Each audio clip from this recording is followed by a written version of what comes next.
Good day, man. It's good to be back on the closing argument. Today is a fresh week. Today is Monday, October 7th, 2024. Uh, I hope everybody, wherever you are doing well. You are doing great. Uh, we are happy to be back on the closing argument. The closing argument is here to stay. We are doing great. We had a very tough weekend in the sense that we were busy all weekend.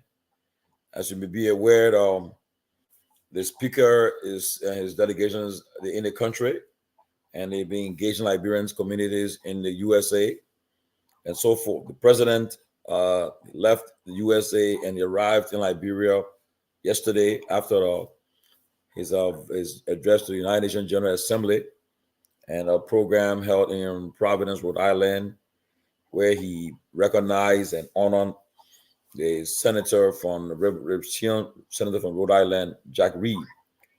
And the president spoke to the Liberian people yesterday. I hope my guys in the studio, I hope they can play some of the excerpts of his comments from his trip to the U.S.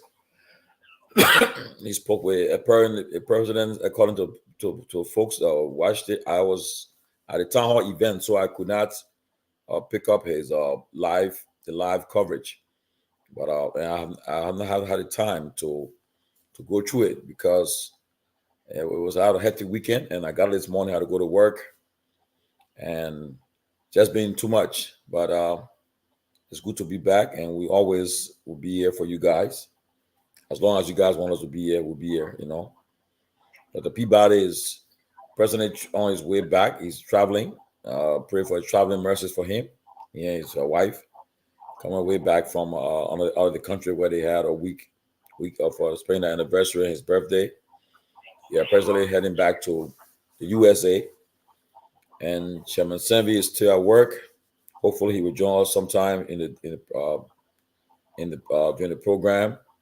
Rest of the panelists, I think they are coming on. As you all know, we all have our full-time jobs, so you gotta make sure you take care of that business before you come here, because that way you pay the bills from, and to keep you in America, and you gotta make sure you pay the bills. But quickly, let us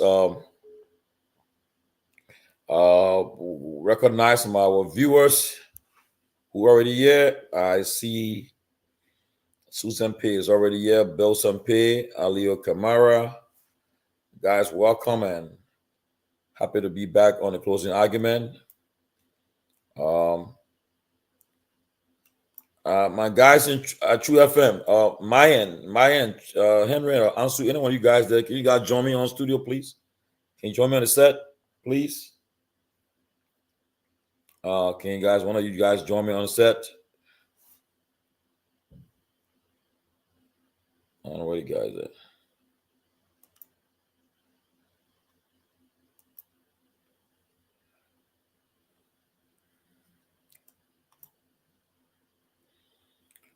Yeah, but guys, again, like I said, we're gonna start off with just some things we'll be discussing tonight. There are a lot of things happening in the government in the country. I will start first with the Speaker of the House town hall event he had yesterday. Pennsylvania is a place where I can't tell when the last time Liberian elected official came here was during the administration of President Salif. At the time, it was then Vice President Boyka. He came to Pennsylvania at a town hall event. Pennsylvania is a politically charged environment. And at that time, the former vice president at the time, he was booed off the stage. The Liberians that was there, they tried to go after him about the main issue that they were having in mind was what they call the bogus concession agreements that were passed by the earlier administration and the legislature. So they were on him for that, and he tried to explain to them, but then at the time, the crowd became disgruntled and started to just veer him down. The U.S. security had to take him off the stage, and put it into his car, and he left.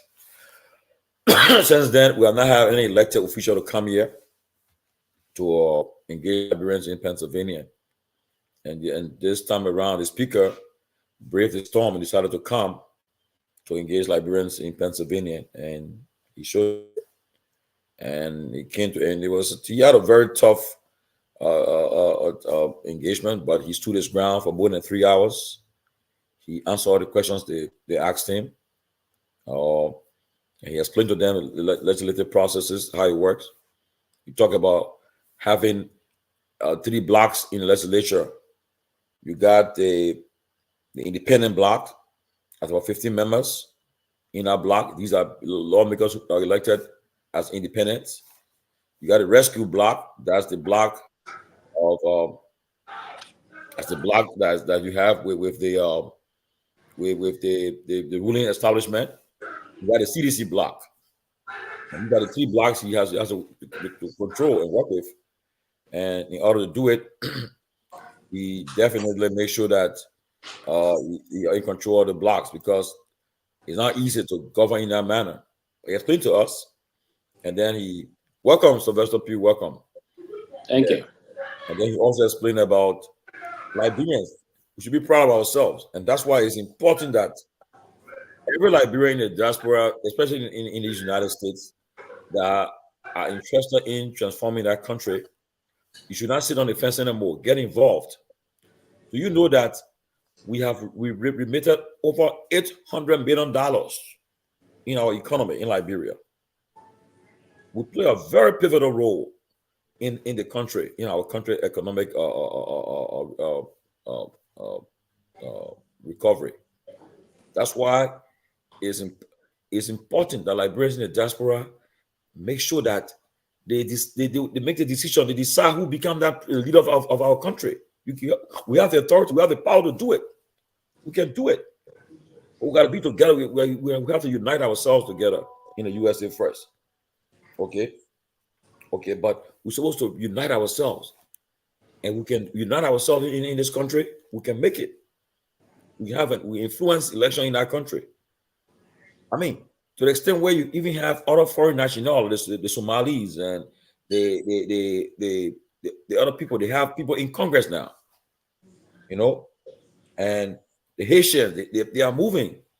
We can do it, but we have to unite ourselves in the USA. Let's start with the group they call ULA. ULA, you got to unite ULA first. All these chapters got to come together. All Liberians are residing, got to come together. But you go in some chapter right now. I can tell you, in my former home, I call it my home state, Rhode Island. They are split. They have two organizations there: the Liberian American Community, the Liberian Community Association of Rhode Island, LACARI, and the other group.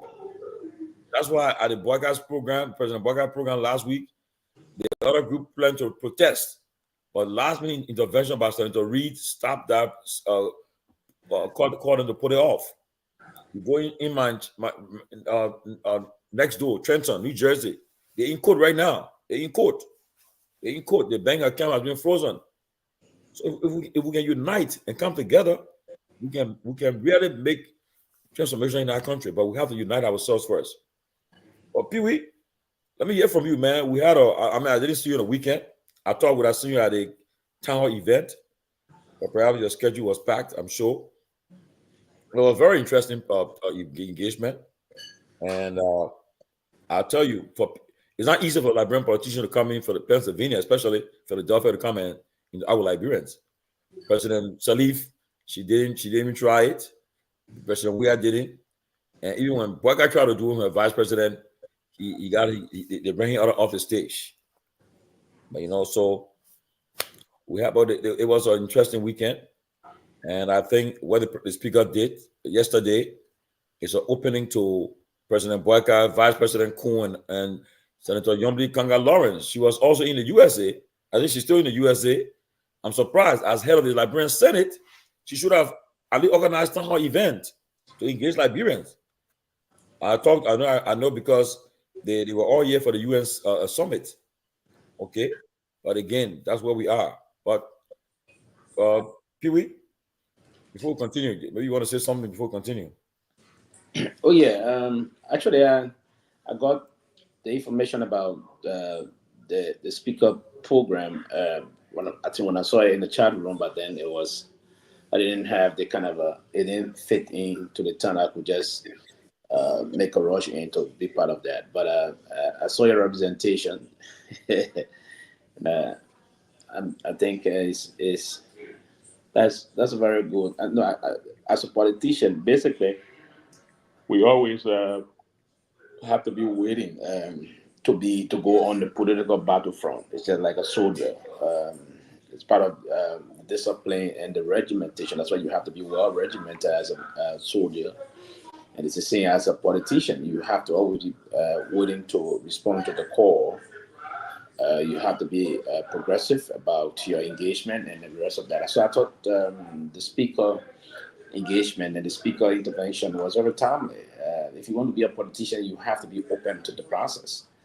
Now that a lot of things unfold in the country, you know, I may be wrong, but I believe the speaker himself is doing these things. It's important that he should do those things. That may commend his necessity to do these things. But I would think I wouldn't be surprised if the speaker would be nursing presidential ambition or some leadership ambition in the country in the future, because a potential speaker, basically the fact that he is a speaker, he's still in line to the Liberian presidency. God forbid if anything were to happen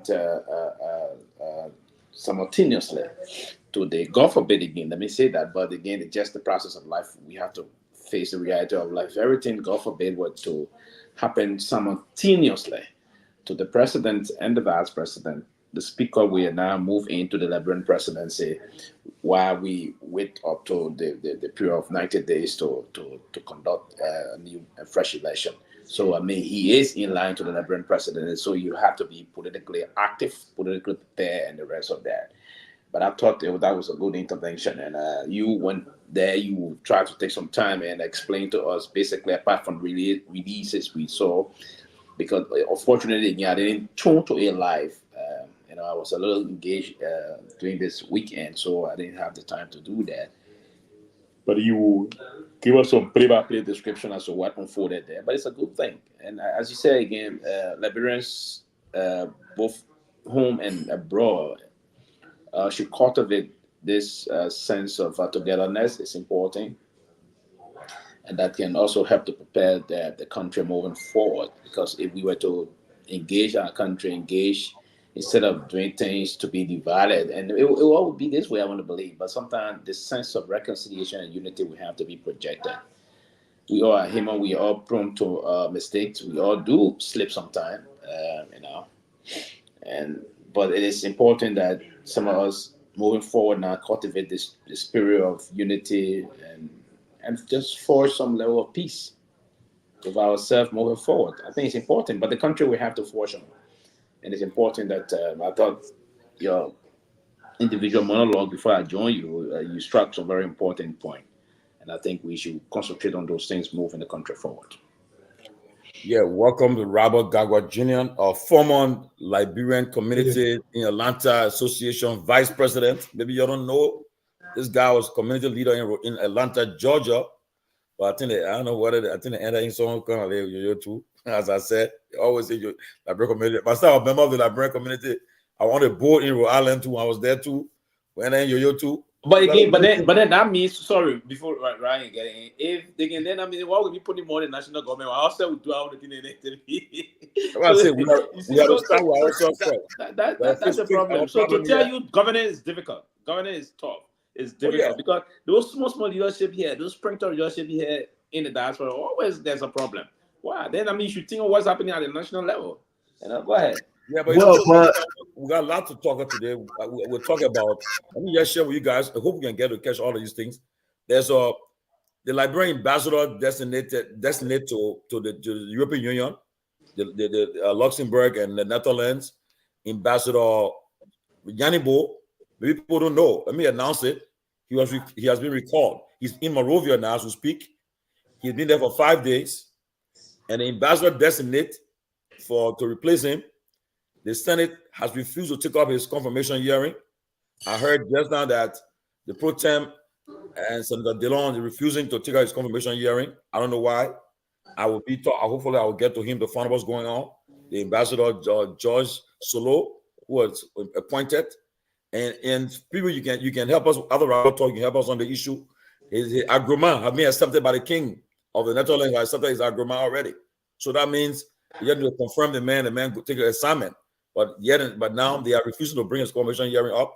Another ambassador who was appointed, the same the pro temp is going to refuse because she said, I'm hearing the information I get is that this guy fought them during the Liberia Party crisis.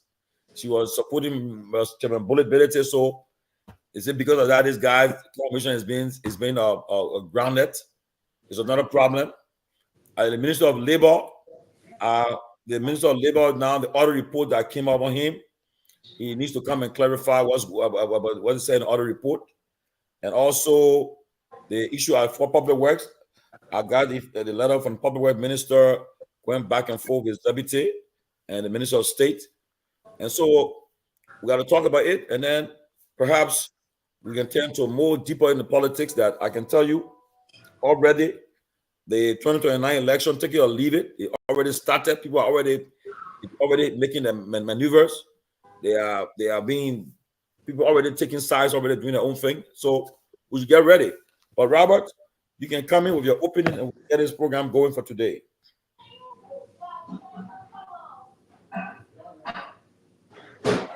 Yeah, look, it's great to be back. Hope we all had a great weekend. Yeah, so I've been in community work for a long time. Yeah, so I remember since I relocated to the US, my dad is a pioneer when it comes to our community. Yeah, he served as president both for the Liberian community and also for the UNIBOA, the United Bicycle Association, statewide and nationwide, right? So I was always taken to those meetings, and I kind of got involved with humanitarianism and all that kind of stuff.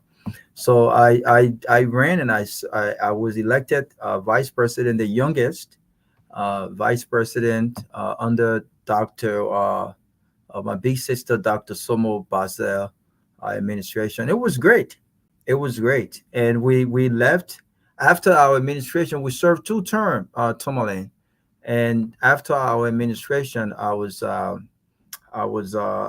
asked to run for president, which I refused. I rejected that because I didn't have the time. When you're doing Liberian community work, you have to understand that more than likely you alone as the leaders will really have to put a lot of the work in. People will show up when things happen, but you have to put a lot of the work in.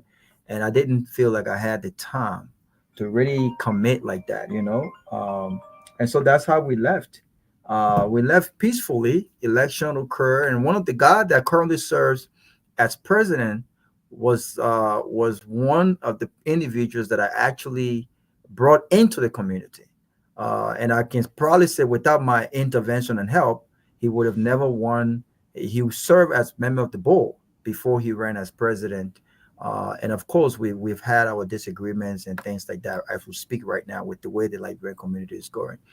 But one of the reasons why most of our community, I want to go. I think getting the closing arguments and I get it back to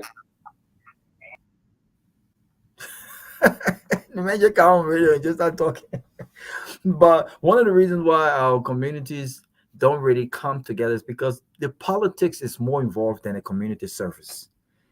People see community work here as an opportunity to get jobs in Liberia. You see the kind of fight that happened when the president or any leadership is coming to Atlanta or coming to Philadelphia. You saw what happened with Leon in Canada, for instance. Some people don't want to see that boy anywhere near President Joseph Boakai. They know what they're doing. They don't want the man to come and steal their show. So that's what it is. But at the end of the day, we're here for our country, and we're willing to serve whenever we can. But there's no one in this city that don't know me and don't know what I've done. In Atlanta, we have about 20,000 Liberians that live out here. It's a big community here, man, and whatnot. So I was privileged to have been able to serve, and I'm here. But I look forward to the discussion, Tomalin. I look forward to it. Let's get into it. I think you're muted. Welcome, Lofa Julius. Lofa was in the Lofa was in the Pennsylvania area this weekend. What an also. In the Pennsylvania area this weekend, we caught up, and I thought he would have been at the town hall, but then I think he had left for Charlotte, but maybe he would sit there. But guys, tonight we can talk about the labor ministry, the audit report from the labor ministry, and then Roland Giddings and his deputy Prince Malba. And this morning, Councillor Gongloe, he appeared on True FM, and he called for dismissal of officials involved in scandals. He even broke the news and said that President Boyka asked him to be a justice minister when he took over, but he told him that he should find somebody different. I don't know. Even on the show this morning, Brandy Samaka announced that he'll be running 2029 for Senator of Lofa County too. So, but before we go to all of these topics, our first thing we want people ask us to talk about today, we want to talk about the LDA. Why is it the president have yet to appoint to act on the LDA issue? So they want to spend at least a couple of minutes to talk about it. Since we see all of them watching tonight, let's take it to them. They're watching. Let's take it to them and express our Liberian people concern about it. But Lofa, coming with your opening, we can move straight into the LDA, then we can get it going with other stuff. Well, it was good.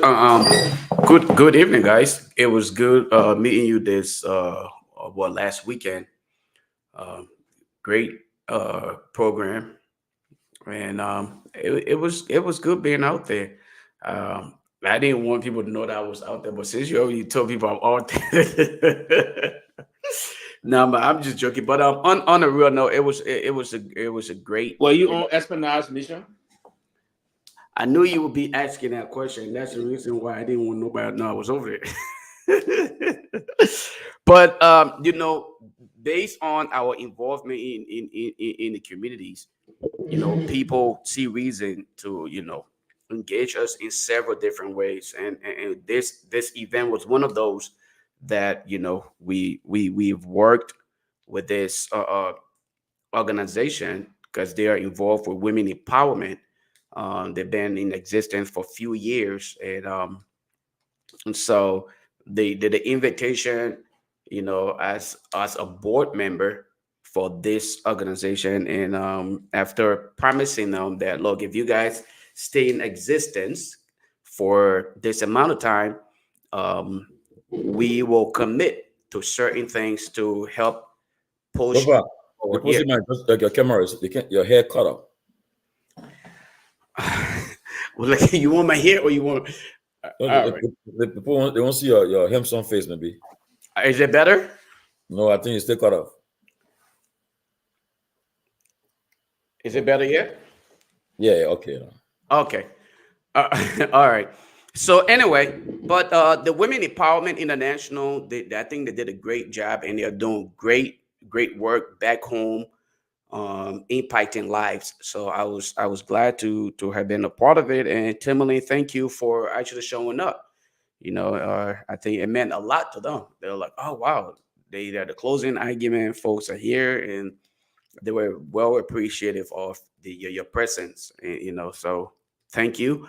But how can you wait? Let's shout you part of our women group here. How can Lofa? Anyway, I don't mess with you. No. That's a good question, though. That's a good question. It's because I work with them. I help them to process their 501c3 paperwork, and I serve as an advisor to their board at the time. And I was working with them, doing other things at the time. The late Ben. He was often referenced to as Uncle Ben. He was actually, he by the time he was working, he invited me to be a part of the team because he had been following me from across Africa and other platforms. So he invited me to be a part of it. So I was glad to be a part of it, and it ended up giving me an opportunity to really learn a thing or two that helped me out in working with people from different background, because I mean those women are again, the desire to move forward and excel is one that you can't simply take away. They had a lot of other great women who came to move the program forward. So it was, but yeah, that was how I became a part of it. And since then, I just been in support of it. If they need technical work, they reach out to Lofa. I provide technical services to them, and that's just the extent of it. And then they asked me to serve as one of their you know board members. So that's why I was out there. But thanks to you guys for supporting their effort. Their endeavor is definitely needed because they're impacting lives in Liberia with women and in other things. But it was a great program, and especially with today. With that said, let's get into the actual politics of the day. I know you listed a whole lot that needs to be addressed, and I'm ready for us to really talk about those things because I see the president return. Um, yeah, we don't have much to really speak to per his return as far as the return on investment, but hopefully we can get into that. And then, like you said, start with the LDE. I don't know if you want me to start the LDEA conversation or you want us to go based on how we came in. If that's the case, then I'll hold off based, and then we can get into it. But it's a good thing for us to really get into the LDEA conversation and discuss it in Yeah, its totality. yeah, guys, quickly, so we can cover everything. At least if we can just talk for 2 minutes on everything, will be fine. Quickly, so we can cover a lot of stuff. But guys, I want you guys to right away in on this. People are concerned about the LGA. Since June, President Bouacar suspended Director Kroma, Anthony Abraham Kroma, the other the Hassan Fadiga, right? Yes. Hassan Fadiga and the other guy named Bauko, right? Babuko. Yeah, he suspended the three top officials from the DEA with all pay. Now you have the guy, the officer in charge, this Christopher guy running the place. So now, from what I've gathered, I've spoken to, I went as I learned to talk to people. Investigations have concluded ever since. But it's a fight. Some people are fighting for, and like the likes of Mama Capability and others, they are playing. They are fighting for AB Commando to stay, and other folks are fighting for the Fadiga guys to stay, and so forth. And but people concerned is the legislature, they control the power of the purse. They also have oversight over the executive branch. So, but guys, Pewee, I mean, what it would take for the president to act? Because the president is, I mean, there's no reason why he up to now he has yet to act, to take a decision on an LDA. So if he cannot do it right now, all the other issues that are pending, there's training issues. When you think you'll take action on all these issues? Please weigh in. Let's hear from you. Yeah, thank you, and I respect the time because we had a lot of things on the 2 minutes. But let me say this: I think the Liberian presidency is a very unique, or all presidencies across the world, particularly the Liberian presidency, are unique institutions. And I think the power of the president is enormous. The enormity of that power is we can even discuss it and finish it today or even 1 year or so. It's a very huge process. I'm emphasizing the 1 year thing. I know it's not going to be one, but if the president issue instructions via some directive, and that's what the executive power of the Liberian presidency is in Article 50 of the Constitution of our country, right? So the presidency should be respected at all times, and the office of the presidency should also allow the Liberian people to uphold the tenets of a high level of respect for said office. If the president were to come out and say there's going to be an investigation in something that was some issue of malfeasance being carried out in certain government institutions, I've thought that that process, the long rope in the kind of a presidential investigation should be at least 1 month A month should be the longest we're looking through here. This process, I don't know if someone can help me on the show. This thing happened somewhere say in June or in May, late May or early June. For the June. president, It was June. for the president to allow the thing to slide on this way now, the issue that's unfolding, and I would want to say this, it's unfortunate. What is currently unfolding is that the president does not have cease on this particular matter. That's what's happening. There's a serious argument, and folks are conflicted about how to move on the decision-making process, because most of the president proteges are the one trying to make decisions on this matter. So there are some of his foot soldiers, his surrogates are saying, "Hey, Mr. President, we believe AB Kroma is more loyal to you, or most of the are very close to you. We close to AB Kroma, so AB Kroma should stay. Dismiss the Fadiga and that of Bauko, and then we do this." The other side said, "No, that would be unfair. You cannot do other than supported us." So this is if the presidency is conflicted in this kind of a manner, nothing good can happen in the country. The president should exert leadership, and that's what the Constitution of the Republic says. Even the vice president cannot be assigned the rule of the presidency. That's what the Constitution is emphatic. The power assigned to the president cannot be transferred to the vice president. The thinkers or the framers of our Constitution was very critical in trying to insert those critical statements in our Constitution and the rest of that. So the Liberian presidency will have to come out, particularly President Boakai. I mean, you are our president. You are the commander-in-chief of the armed forces. So you should come out and take decisions that will be binding on the country. Don't let none of your foot soldiers or proteges will try to undermine a decision-making process. What it does, it exposes the power of the president. It proves that the president is weak, and where you are not a weak president. I know you, friend, but try to come in and say things to the Liberian people, because to keep the Liberian people in this kind of I want to refer to it this particular incommunicado. You keeping the people incommunicado, basically. That's not a good thing. I think the president should come out and make a firm decision on this thing. The fight against drugs is a very serious battle, and the president should begin the process of coming out and making a very decisive and definitive statement about this matter. Robert. Thank you. Look, the issue with regards to the LDEA, I think is one that is troubling, right? And from my perspective, I don't see the sense of urgency yet with regards to the restructuring of the LDEA, especially as it relates to the emphasis that have been put on the fight against drug in Liberia, and the fact that this is taking so long, I think speaks to the president's inability to decide on this issue. And there are a few things that the president have got to take into consideration. One of those things must be leadership. I think leadership is paramount of all of the issues here that he has to look at. Leadership. Who has what it takes to bring back the sort of leadership that the LDA needs to ensure that the fight against drug is led from the office of the LDA director. That's one.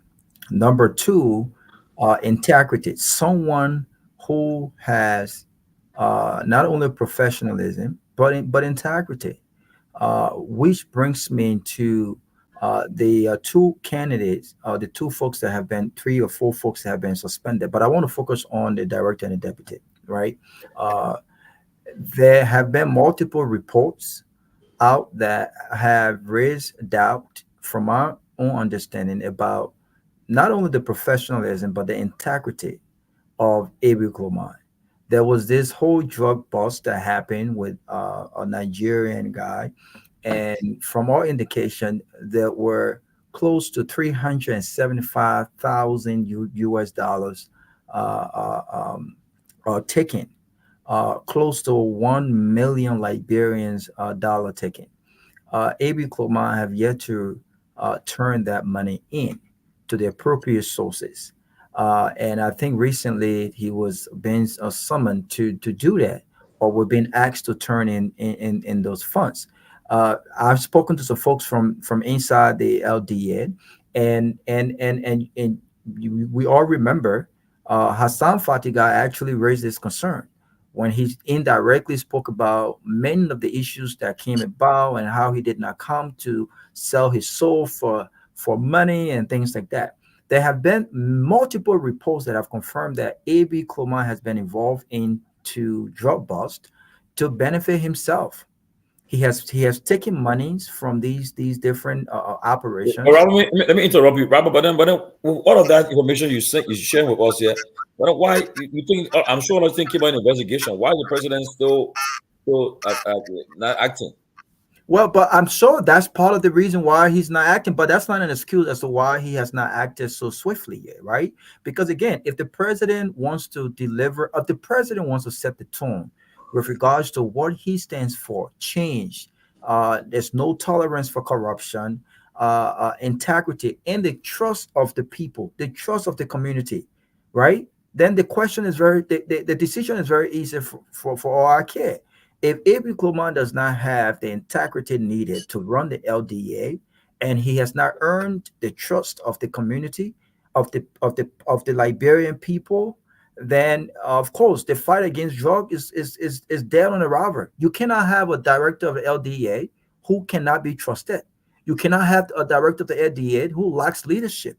You cannot have a director of the LDA, right, who definitely would not do the right thing when it comes to when you take money through a drug bust. What are the appropriate steps that have to be taken? Obviously, this guy have not proved that he have checked all of these boxes to adequately lead the LDA. So the president have got to decide. Why should I sit and wait for months to decide on this issue? Even if I love the guy, even if folks around me wants to keep the guy, the question is, does he represent what the president stands for and the message the president wants to put out there? Obviously not. Obviously not. So this is an easy decision. It shouldn't be about friends. But again, it speaks to Joseph Boaga's inability to make decisions. And we spoke about this during the campaign. Does Joseph Boaga has what it takes to make firm and stern decisions when it comes to the people of Liberia and when it comes to the message and the tone he wants to set? Obviously, he does not. Obviously, he's proved that he does not have what it takes. Because if he did, the investigation is on his desk. I'm sure he has perused it. What is it taking so long to make a simple decision with regards to all of what I have mentioned? Again, this is Joseph Boaga, and it raises questions about his leadership when it comes to this issue. Let me be Lofa. I want to announce that we have been we send our links down on our show to the ECOWAS people, the European Union, the U.S. Embassy. To have us to watch our show live, so that perhaps the only people our elected and appointed officials can listen to, perhaps, so they can watch it live. So if they tell you, if somebody tell you, say somebody from the embassy or the European Union or the ECOWAS mission in Liberia, the African Union, watch our talk show, we're not hiding it. We're sending the link. They can watch it and let the people be informed. That's why when the issue about the visa issue was discussed yesterday by the speaker, why they deny our people visa. Because a lot of reasons people are doing it because our people are not just being sincere. But again, Lofa, do you think the president, what should be done is July, August, September, October, 4 months, and this place is being run by taxpayer money? I mean, what would make the president to act, Lofa? What would make you to say, Mr. President, if you cannot act, then I mean, what should happen to make the president act? Because we cannot have the DEA functioning with all no heads. So Tomalin, a lot of time we tend to see leadership as a form of, purchase goods. In Liberia, we don't understand that some people are born leaders and they understand what it takes. And I will say this today, right? Again, Lofa has been vindicated when it comes to speaking of the inability on the part of President Boykai to make decisive decisions, okay, that impact the governing process, the structure of the society. We saw this during the CPPs forming, were doing their existence. When President Boycott said, as an elderly statesman, I would do this, I would do that, I would do that, and he remained silent. He sat still and allowed the CPP to fall apart. So today, when I see that he's sitting again and trying to allow the chips to fall in place, I'm not surprised, but I'm glad that all of the messages that we sent out during the campaign are now coming in and people can see for themselves. Like when we said, President Boykai, based on his past records, okay, it shows nowhere in his DNA where he possessed that pedigree of being a true leader, because a true leader will understand and he or she will muster the courage to take decisions that will impact people regardless of how it goes, and you will be willing to take the blame or celebrate the results. Unfortunately, this is not the case. The case of the DEA for President Boykai, who claimed, okay, he claimed that the issue of drugs, if you remember, Tomalin, President Boykai during the campaign used the issue of drugs as a campaign message. He said the CDC government brought in so much drugs, kush, and because of that, he needed to come and rescue the nation. So for us to sit here today and wonder as to why President Boycott is yet to make a decision on the recent incident at the LDEA, it speaks volume. This is not rocket science. You shouldn't have to sit in the political science class like my brother Pewee and other people who have done due diligence to understand that the political arena, to even just sit and tell the public that unfortunately this is all politics. They are politicizing the lives of innocent people. And in that regards, let me just say this. I listened. Robert said something about the recent statement that is literally trending the social media. I listened to, and I will give him his credit on this. Why it is true that his appearance on another media network, SKTV, to credit them, Ebi appeared on SKTV and he spoke to that. Okay, his appearance with the judge or the team had nothing to do with. Oh, wait, he already. Yes, he spoke to that. He spoke to that. Yes, he said that that is complete false. He even spoke of why he went to meet the judge.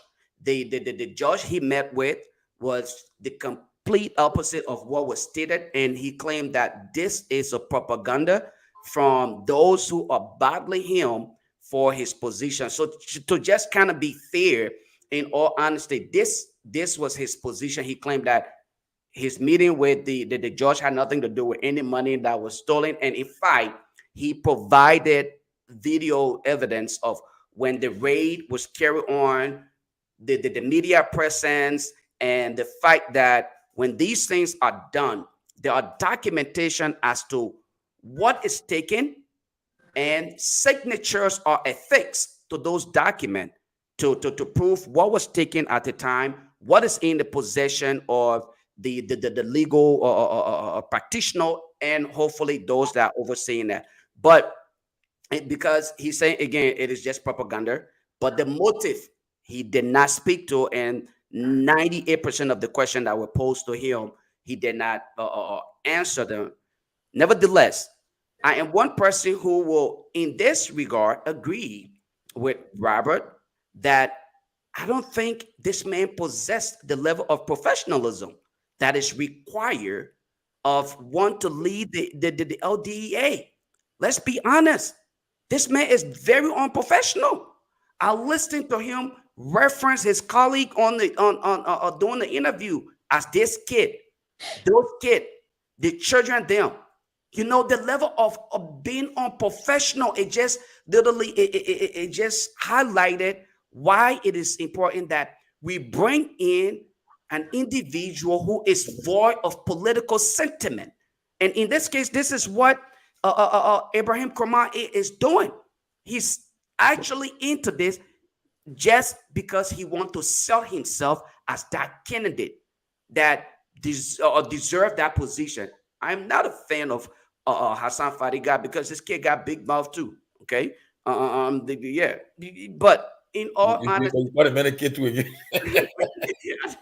But he's not my boy. We're not working together. But I mean, though, honestly, Hassan and his, his talk, his loud talking and everything, at the same time, it takes away from him. But I don't think any one of these candidates should really represent the interests of Liberia. If we really want to fight drugs in Liberia, we have to remove politics. We have to remove politics from the process. Let us put in an independent candidate who understands and value the people so that they can focus on the fight against drugs as compared to simply just trying to submit themselves to the president so that they are maintained in that position in order way to enrich themselves. I'll stop at that point. Sylvester Pewee, before as we end on this topic, why do you think the president should fire all three of them, should put new people at the DA? I heard that the former chief of fire service, Colonel Ellis Dixon, I heard he's one of those listed to be shortlisted to go there as one of the heads at the DA.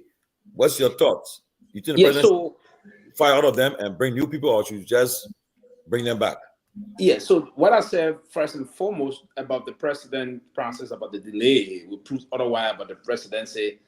I'm not saying these guys are guilty on the basis of what unfolded at the time. So what I want the president office to do is, because there's a team set up to conduct this investigation, get the findings from this investigation. If those guys, if they are culpable, what you do, you apply this kind of court system. You're going to use your skill as the chief executive, and you're also going to apply the process of Article 56 of the Constitution, because all of them serve as the will and pleasure of your office. So if you believe that what is unfolding there on the basis of those things is that those guys will now coordinate in terms of building the requisite synergy to work together, then you remove all of them. If that's the case, that they're not going to coordinate and build synergies to work together, you remove all of them. If you believe that one of them is causing the problem more, or two persons is causing more problem, then you take a decision on that. But the president will have to take the decision based on his own judgment. His judgment aspect, who can get the job done. Now, if someone is really corrupt and engaged in the process about even trading drugs process there, if that is true, that is no compromise. They should be immediately removed. And if they have bust up other things and recycle those drugs back into the society, they should not only be dismissed, but they should be punished. So the president is going to use a very wonderful and great judgment on the basis of why you're the president. That's why you're the last man to think about things. You move in your situation room and try to see the report. What is this report saying? Is the report indicting all three of them that they engage in things, or is the report saying that they are not just coordinating with one group of persons? Is Bauco and that of Fatiga in collusion against the boss himself? It has established to be true. They try to undermine the office of the AB, remove the two of them, and AB stay, and you appoint two persons. If it established that AB himself is involved in some shenanigans, and it's beyond the shenanigans, AB himself got a lot of cynical or some dubious activities behind the scene, automatically dismiss him. So it's coming from the report. That's why the president set up this committee to do this report. It's almost 3-4 months now. So respond according to what the report is going to say, but use your presidential judgment as the president of the Republic of Liberia, because it serves as the will and pleasure of the president, only one person. If they are not effective, they are not efficient, or they're not going to build synergy to work together to effectively fight the drugs process that is a pandemic in our society, take a very major decision, and the decision should not be tomorrow. It should have been yesterday. Move and take the decision, take a decision that the folks will respect you. They will say the president is key because you declare war on drugs.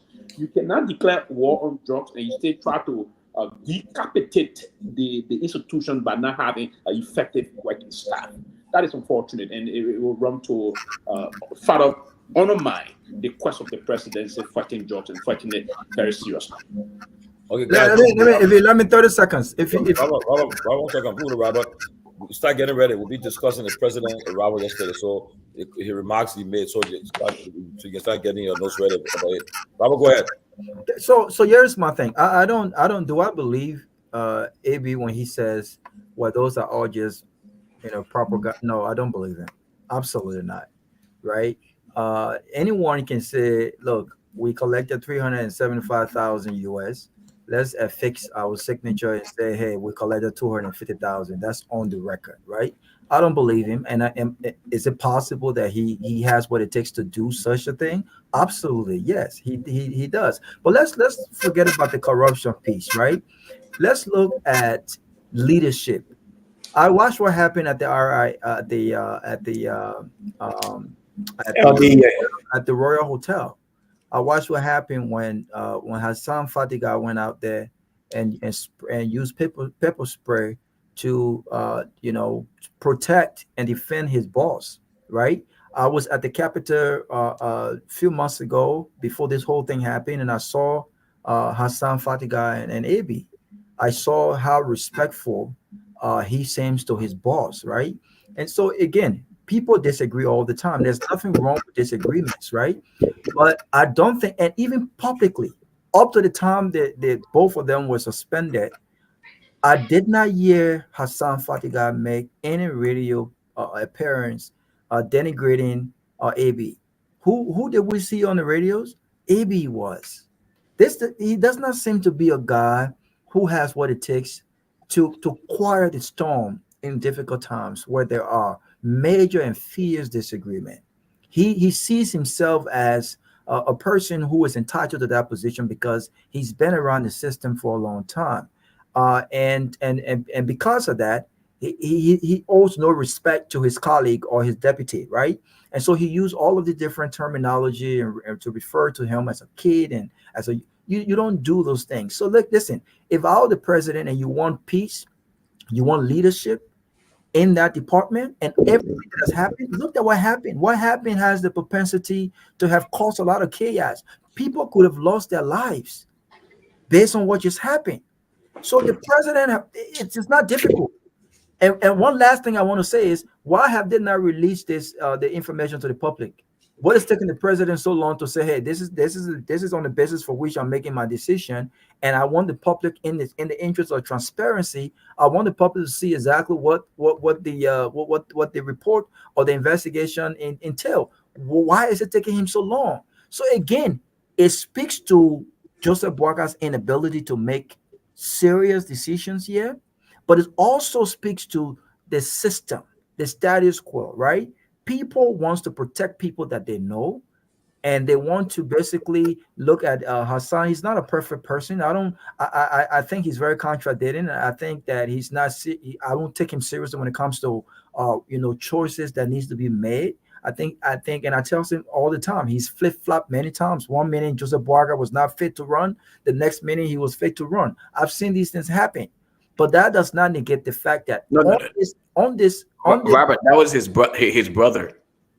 I said Joseph Boaka wasn't fit. Hassan, the man support his brothers. Anything his brother say reflecting. Okay. The man support his brother. He re-echoes anything his brother says, right? Because guess what?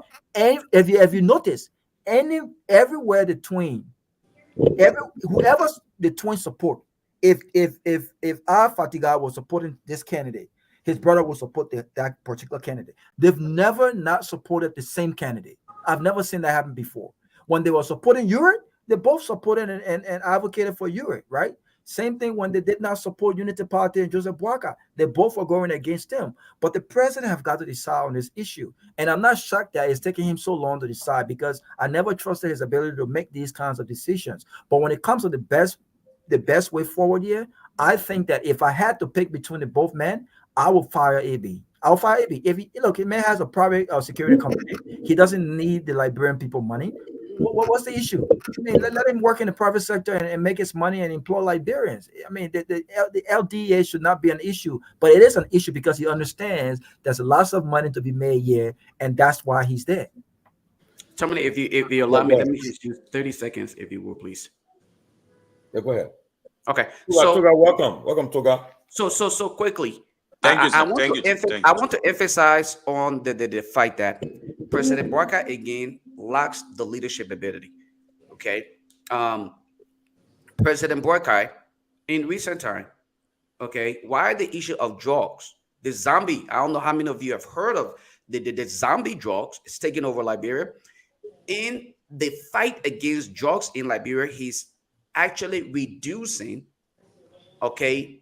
Budgetary allotment to the LDEA. What does that tell you, Robert? If your child, okay, had problem getting to school on time, and you said, "Look, I'm sick and tired of having to get calls from the teacher that you're getting late," what you would do next is you will adjust your work schedule so that you can make sure that that child gets to school on time, and that whole issue of being late is taken care of. That shows the level of concern.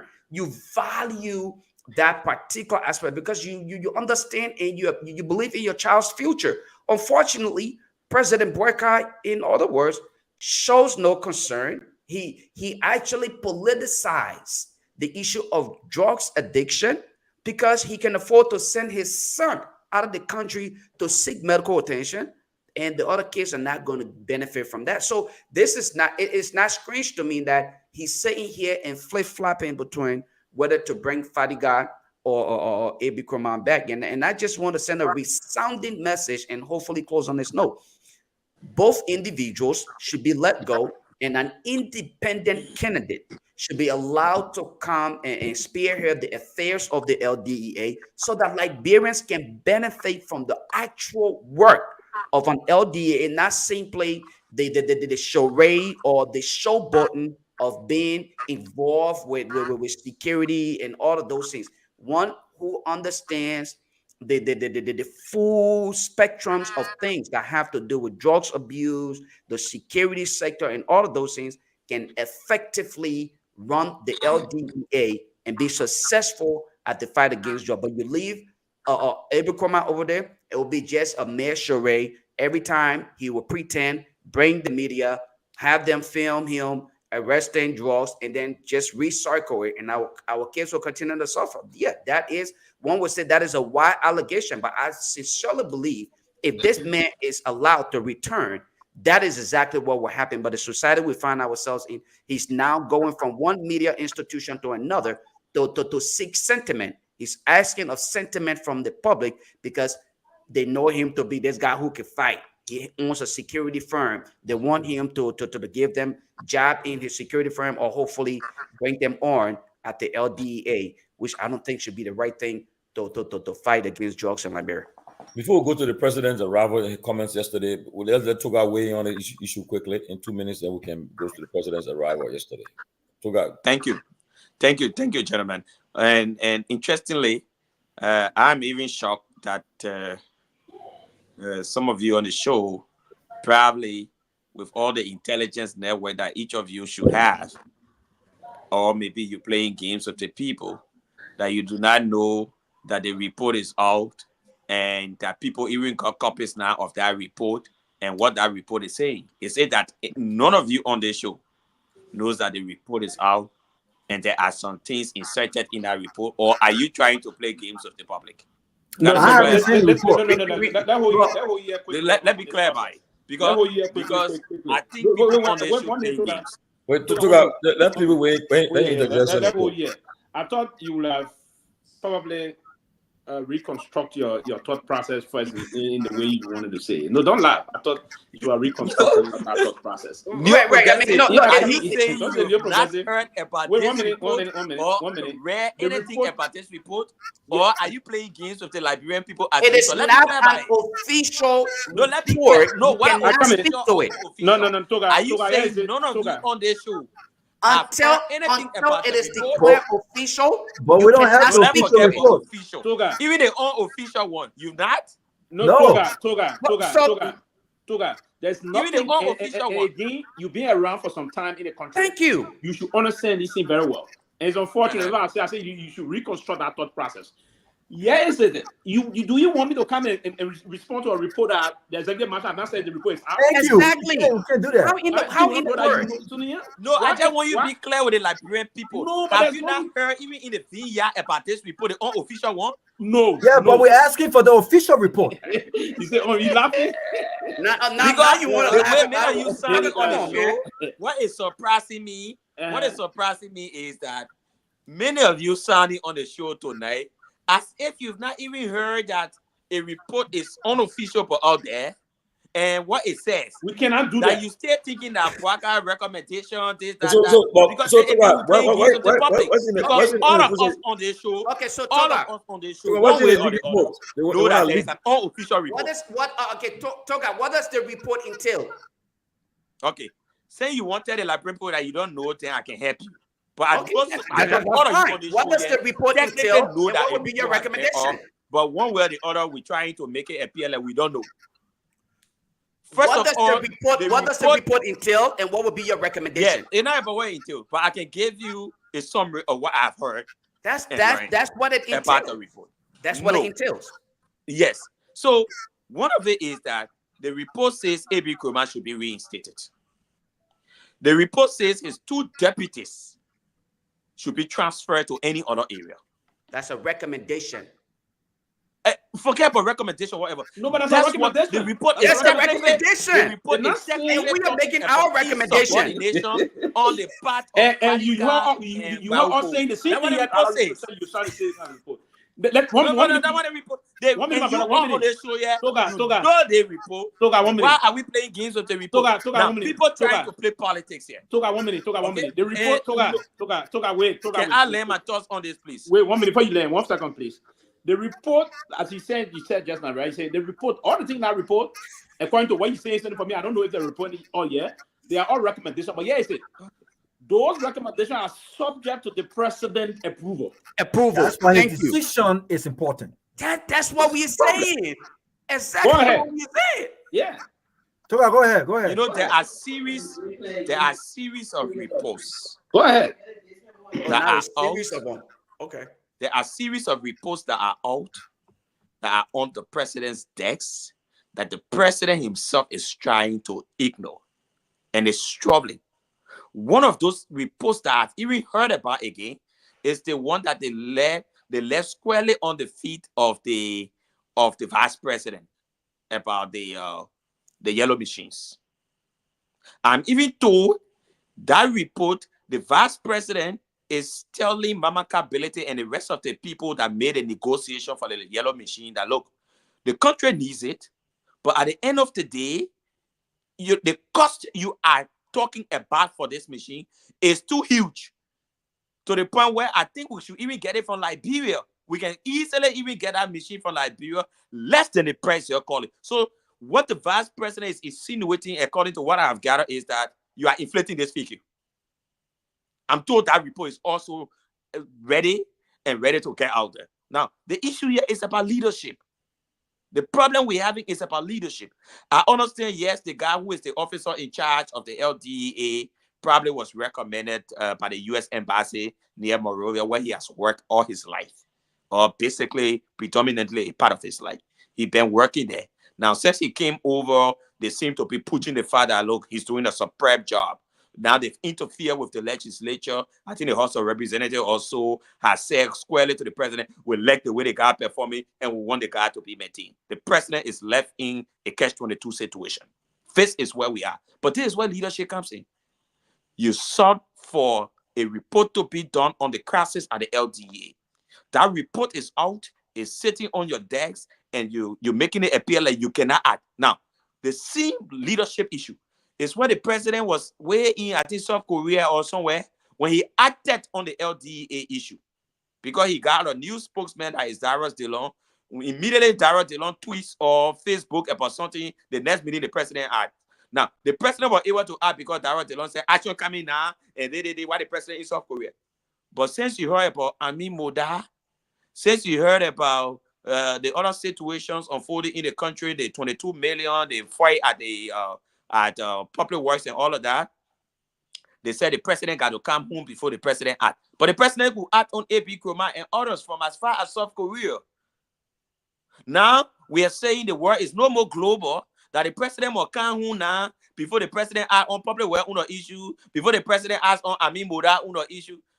This is the problem. It's about leadership. People are playing. You gotta apologize to us because we said the same thing. So Togar. After all the swinging, you came swinging here. In the end, you agree with us. You apologize because you said the same thing we just said. All of you on this show know that there is a report. Okay. But what you all have been saying is You've been saying the same thing. Is it okay? A piece of job did not come up with a report, and it's the president that is reneging on acting.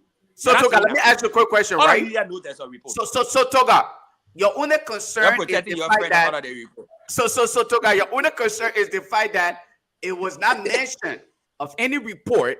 That's your only disagreement. That's your only disagreement. You know there's a report. You know what's in it. Okay, so Togar, that's why my question. My question to you now is your only disagreement. So your only disagreement is that I'm aware of an official report, but I did not mention it, or we did not mention it. Yes. But you agree with everything else we spoke to. Everything else fine, but there's a report, and we all know about the report. Why are we hiding it from the public? Okay, folks, there is an unofficial report out there. Exactly. Guys, on a serious note, it's not fair to the country for after 4 months, and as you are aware, the issue of drug is very concerning our country, and to have the 3 key officials of that agency they have been suspended for almost 4 months, and there have been no action. It's troubling, and the thing is that the president, I don't know whether it's we'll say lack of political will to act, because you gotta be decisive, even if it will cause you to hit somebody that are close to you, way up you got elected, you have to act in the interest of the country. So again, and I don't understand. The president, I heard he having a press conference on Thursday. I really want to see it because it will be. I mean, I don't know why. One thing, honestly, right? One thing I like about the people on this side, they quit to go from the press here. Quit to go from the press. Because where you want to dispel the myth and any kind of a suspicion about you. But again, that's what we found ourselves. But guys, the president is back in the country. He spent almost a week and a half out of the country to address the United Nations General Assembly, his first major address. From there, he went to Rhode Island, where he met with the Senator Reid and others there. They honored them. He came in the country yesterday, and people have a mixed reaction with the president's remarks. Some people said the president showed compassion. He's passionate about the country moving forward and so forth. But we start with Pewee to tell us. I have not listened to the president's remarks in totality, because I was busy, and since then I've not had the chance. I've been busy all day. But if you heard the president's remarks, Pewee, in 2 minutes, what's your take on the president's remarks? How do you weigh on it? To be honest, I didn't hear the president's statement. That's why I'm even trying to signal it just now to see if we have it, if we can play gist of it, and then a sound bite of that. Then before moving, you got it there. I don't. Yes, I didn't actually. Yeah, so I couldn't. You'll play some. Only be inclined to make any comment on that.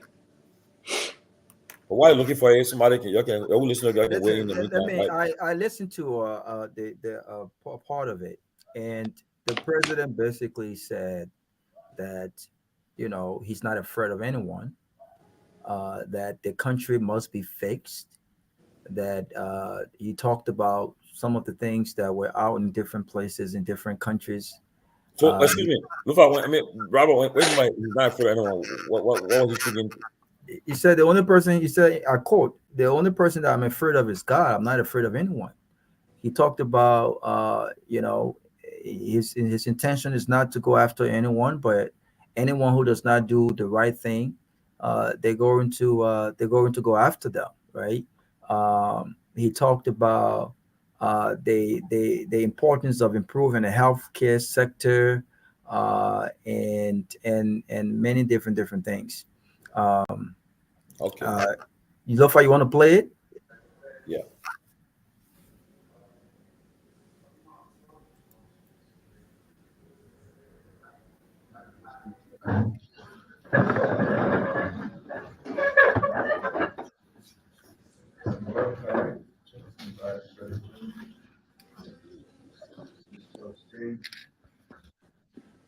Ministers, the clergy, all of our team members. I want to thank God for their presence here. We thank God for being back here. Sitting, as I was sitting and everything, maybe a lot of things we take for granted. But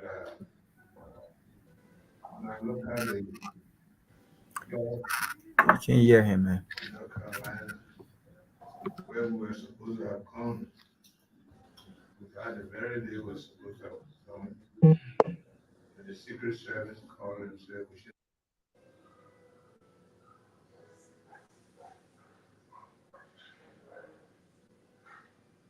You guys want us to keep playing it? I'm struggling hearing him though. Struggling, but I mean, for me, I didn't listen to. I mean, so I don't know. Okay. Okay.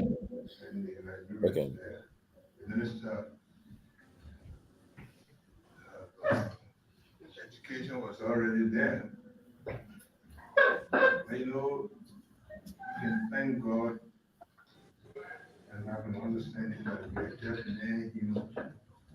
All the things that we do, the great things we're fighting, can be wound up in. I mean, when I look at the houses necessary, but even the streets, how they are come. They have to use donkeys with labor, using services to a great country that has everything. We should thank God for what we enjoy here in Liberia, in the midst of all of our problems and poverty. I mean, the difficulty that God has given us. My only concern always has been that too many things were granted for a number of years. We don't have roads, but we don't care. For a number of years, no educational system, but we don't care. But we take so much life in other countries. We want to go and enjoy life in other countries. Let me tell everybody here, and I'm telling you honestly, it had never been my desire to fight president for this. But my desire had always been that this country will be a country well respected. I don't even think about it. It's not about presidency. It's about a country that's so blessed that we treat us so lightly. And you can see when team work together. From the time I've been going to states as president, the Secret Service will work with me. This is the best team we have ever had. I mean, the commitment of these people. Now speaking to you, just doing their work, from taking us through the halls of the UN, going through the traffic there, trying to avoid violating rules, and up to the point we drove, because most people were saying we didn't go by road to Providence. How those people were so organized. We went by road, it was like the group ahead of us is informed. We get there, they change the vehicle, and we move. I mean, I have always been someone who believes in organization, in things working. I seem to say, if you're not giving these people anything, you give them money, they don't take it.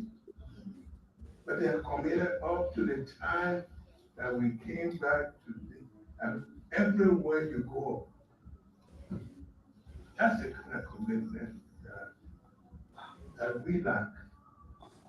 Everybody fighting.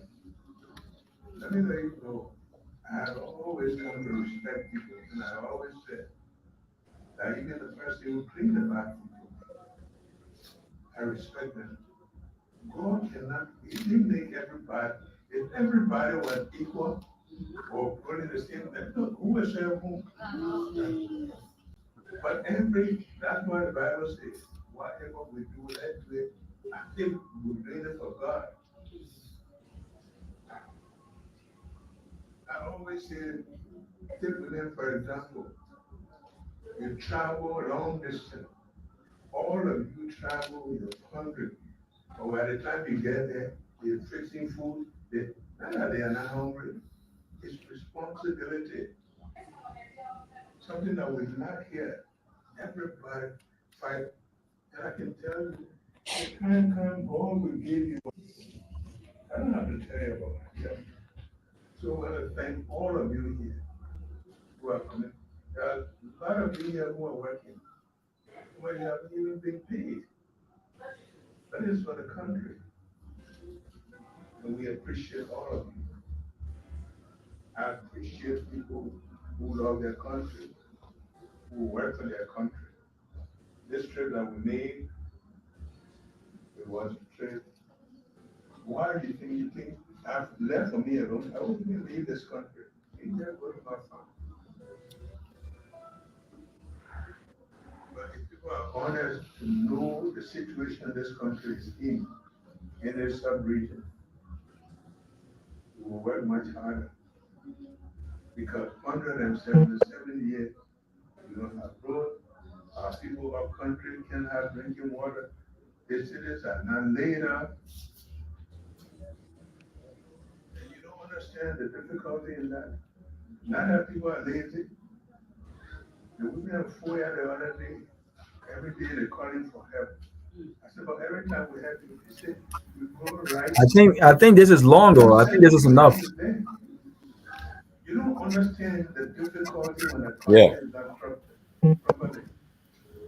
You think it's simple. You think people are lazy, but it produces. Look, right. Yeah. Fast. The power is okay, whatever. But I mean, I'm sure people would have time, but I just be okay. Let me just ask a question. I saw something about the wheelbarrow something. What did we borrow for? What did we borrow picture on Facebook for? And then I know I heard you said something about he said he's not afraid of anybody. I mean, I don't know. So I don't know why you guys make up of it. Yeah. I listened to the entire thing, right? And I think the issue of the wheelbarrow had to do with him trying to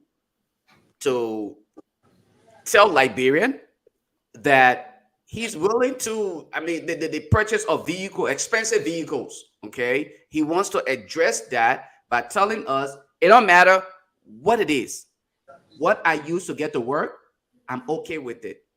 And then he spoke to the issue of his willingness to prosecute people. He even stated in his speech that even though people are dead, but they deserve justice.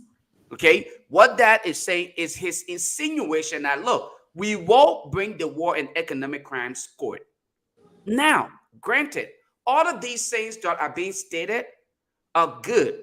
But in my area of expertise, my profession, we don't dwell on statements that are made. It's based on practicality. Your implementation is what we will be able to use to make that determination as to whether you are competent or as to whether you're capable of doing anything similar to what you stated during your interview or why you are at the job. All of these appeal for sentiment, this appeal for sympathy, it's no longer the place. I heard President Boycott attempting to sound very passionate about transformation, but I don't see it in his action. Saying it's one thing. After 40 some more years of governing, you still dwelling on sentiments and you're appealing for sympathy. So all of the statements that were made, I applaud him for at least standing up as long as he did and showing some level of compassion and attempting to hopefully reassure the nation that he could probably do something. But when I then compare those statements to the actions, when we say actuality, nothing exists. So what do I fall on? I fall on a broken hope because I still see that there are people in positions who have shown to be incompetent. There are people in positions who have shown to violate the code of conduct. Nothing is being done about it. So President Boycott, I understand he may have been elected based on sympathy, not based on competence, but we are far beyond that point. Let us look for productivity. We want productivity going forward. Liberians deserve better than that. Thank you. Pewee, from what you heard, I mean, I know you haven't listened to it, but I know you've been seeing bits and pieces. What do you make of the president's remarks yesterday, especially in the midst of trending scandals in his government? As you're aware, LSCC is investigating about the off-budget spending and all the things that happen behind the president. All the reports are coming up and so forth. But can you just put it just to put it to his remarks he made yesterday?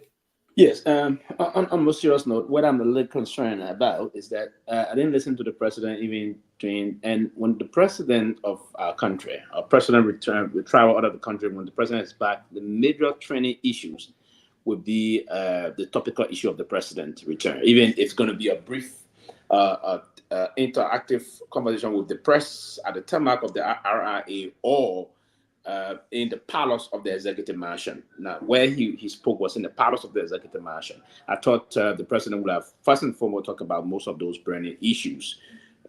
The first and foremost issue, I believe, was the issue about this LSCC process. I was anticipating hearing from the president that my administration would support the LSCC in uncovering and then malfeasance in government or corruption, if you will. I was anticipating that. I didn't hear that. I was also looking forward to seeing the president talk about the that process. That he's said some talk that Burn leaders are known of sending messages to the will-be officials for government. So I was anticipating those things. The president didn't emphasize on any of those. He tried talking about he'd drive from to go to Raw Island and other things, talking about how the country is. Try to bring that back to the process. I was also anticipating this issue about the report. As we now, other people saying there's an alleged report, there's this report. I thought he would have commented on that for the long process and other things, but he didn't actually push into those things. But one thing I was there also from the president issue, the executive mansion statement. I was there. That's why I was trying to read quickly. There's a press statement put on the website. This statement is talking about the president visit to Canada, his speech to the United Nations, and his trip to also to Raw Island, basically in Providence, where he honored the senator and the rest of that. And that's what the executive mansion is putting on her page here. But another thing, I was there also. I've seen the president gesticulations may have improved. On a serious note, see him moving his before the other hand was. That's what I observed. We talk show host of political conduct. We should be observant, and I thought I observed that his gesticulation, his process, is being far improved. the president have not been moving his both hands the way he did in the president when he returned. On a serious note, I thought. No, but on a serious note, though, his physical appearance so that's great. His morphology. Guys, we're talking about the president of the nation. Yeah, he has the best actor in the country. What are you guys talking about? His morphology has changed tremendously. His morphology has changed. He have metamorphosed into a different. Most of you guys, your vital only get checked when you go to the hospital. Yeah, you get vital check every day. Yeah, look, listen. So that's it. For me, I don't care about the president's physical appearance. Especially why should I care when the president is not handicapped? The president right, you care, but but Sylvester, the point that I'm making is the president ran on a clean slate of health. The president, of all indication, he said that there was nothing wrong with him. He's not handicapped, so why should I think otherwise of the president? Why are you shocked that the president physically looks good?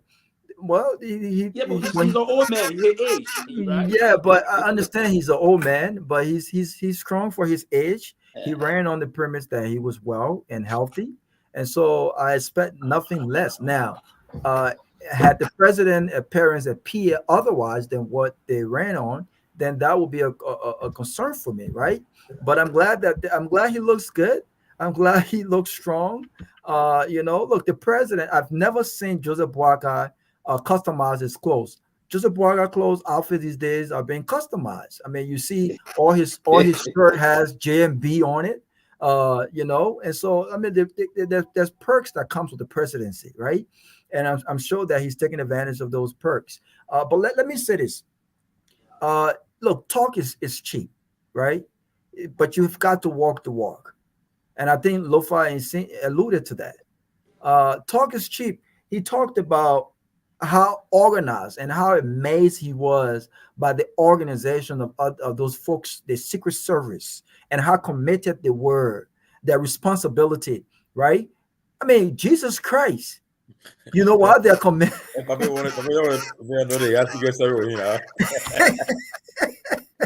He talked about their commitment.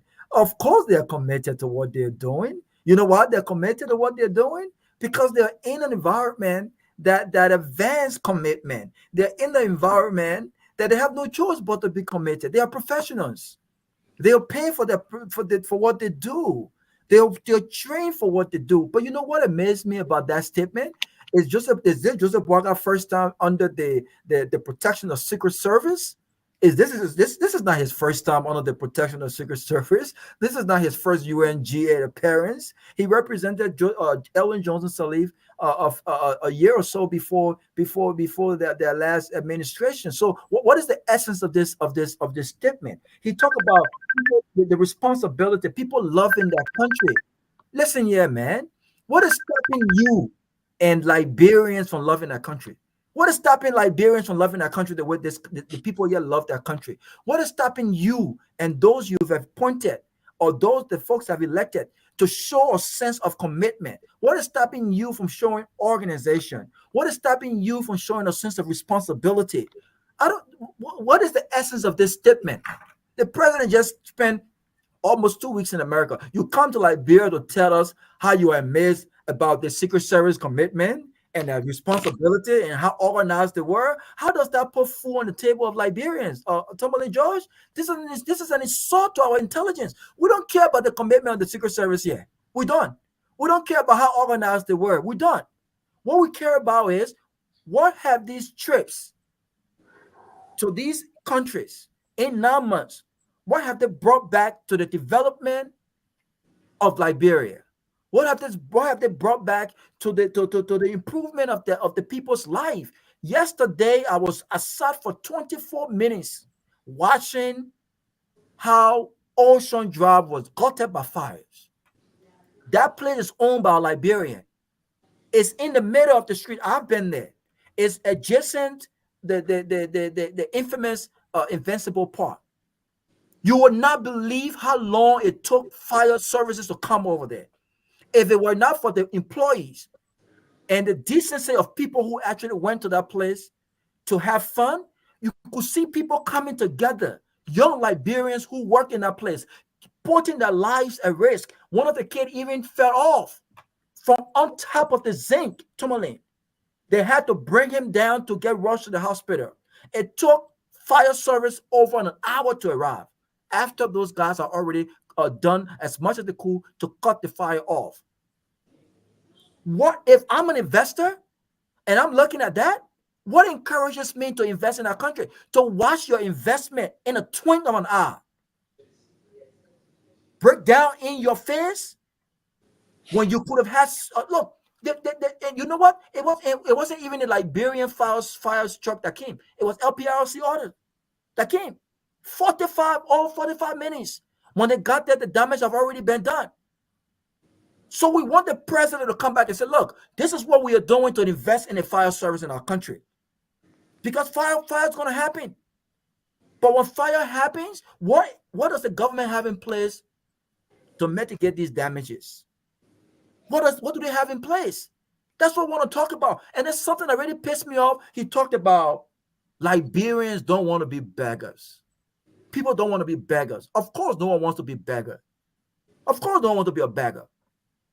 But what are you doing as a government to ensure that people are not beggars? Do you know why people are beggars? People are beggars when they cannot find jobs. People are beggars when they don't have an income. People are beggars when they cannot go out there and work and bring in a decent income to put food on the tables for their families. That's why people are beggars. So what are you doing as a government to ensure that people are not beggars? No one wants to be a beggar. People are forced into being a beggar because that's all they have. If they don't beg, they won't eat. If they don't beg, their kids will not go to school. If they don't beg, they will not have no education. These are the things we want the president to talk about. How do you, what policies are we putting in place to ensure Liberians are not beggars? And to be quite honest with you, Tomalin, there is absolutely nothing that he said on his return statement that as a Liberian who lives on the street of Monrovia, that I will be motivated that, you know what, at least they're doing something. I wasn't moved by that. I wasn't moved at all. Welcome, Dr. Peabody, fresh from Mexico. Fresh from Mexico, just arrived. The plane just arrived a few minutes ago. This guy said, you will tell us all later on at the end of the show. You said, Tomalin, man, this place, the food, the drinks there just keep coming. I'm tired. So we'll make that trip there. But Togar, weighing on the president's remarks yesterday. Yes. So, I mean, you know, all ears were on the president when he came after visiting Canada and the US, especially in his back, that there were a series of issues that happened, various scandals that happened,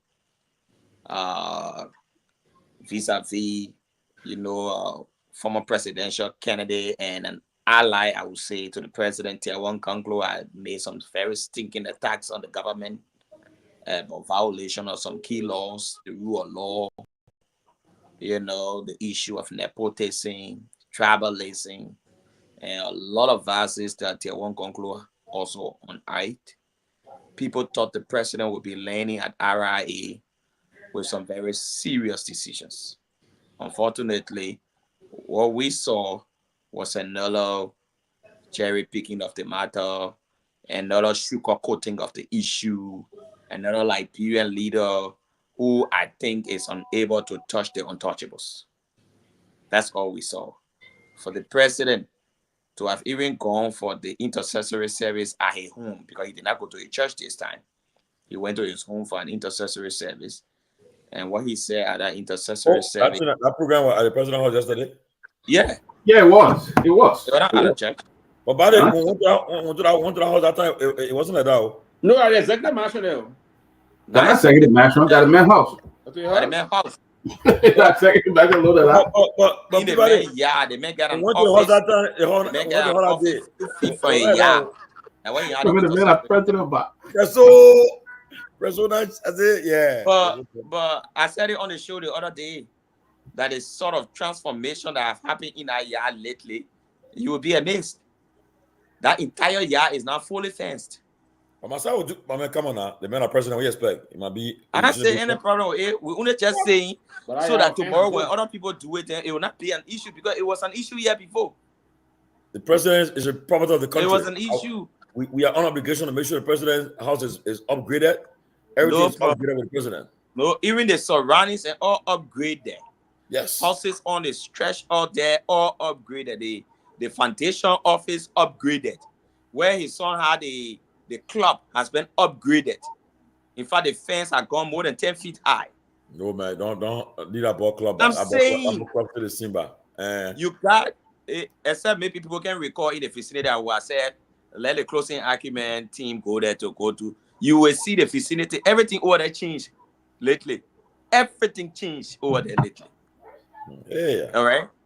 So my issue is amidst all these things.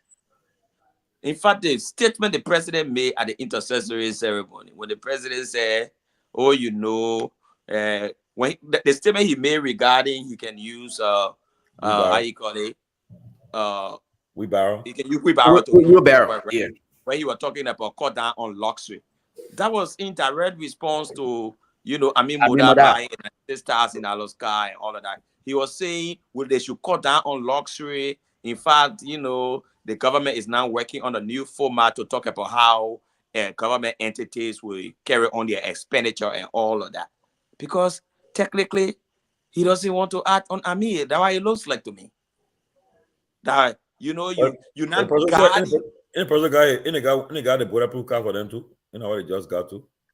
Yeah, so it still makes it a joke.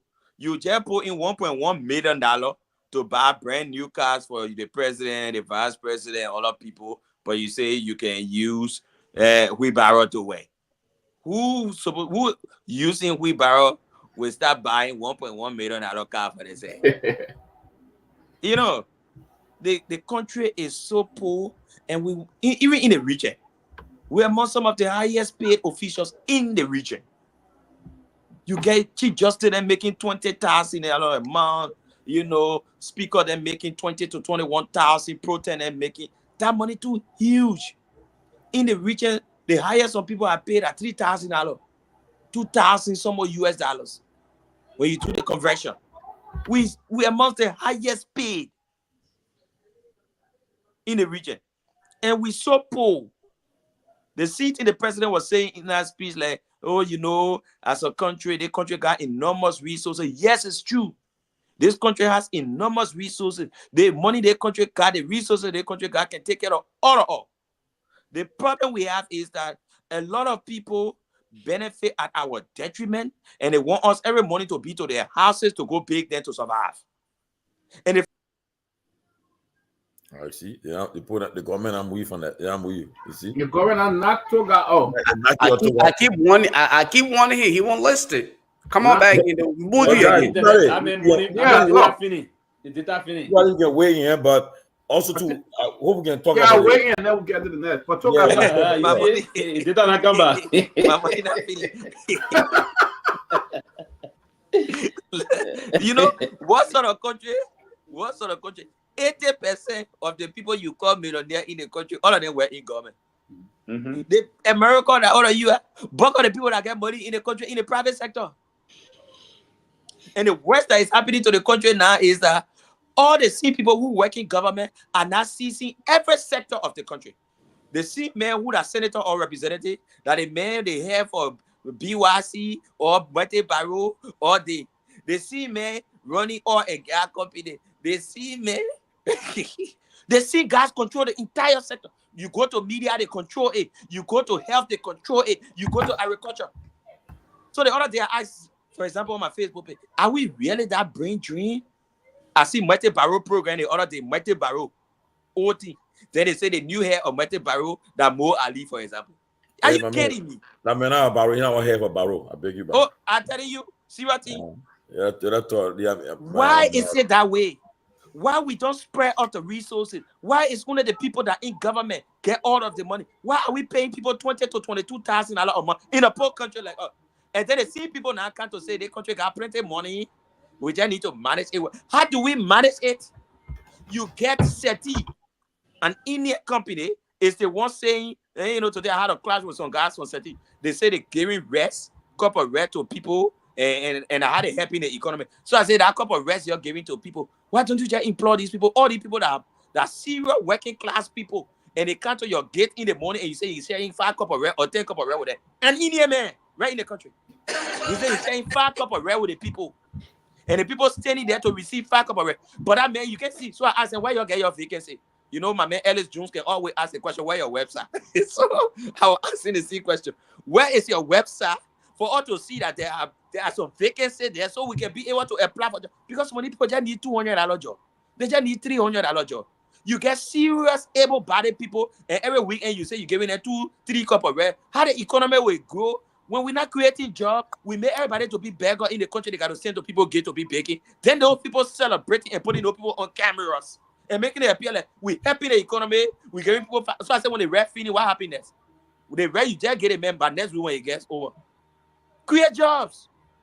And that is the problem we have. We need to change our mentality. It might not just be a lip service thing. I think Robert said that. It can be a lip service thing. When we'll be talking about how we want to face the economy, how we want to solve the people problem, how we're looking for a company to come. When we ourselves, bulk of the money that the country gets, almost 50% of your budget goes on salary.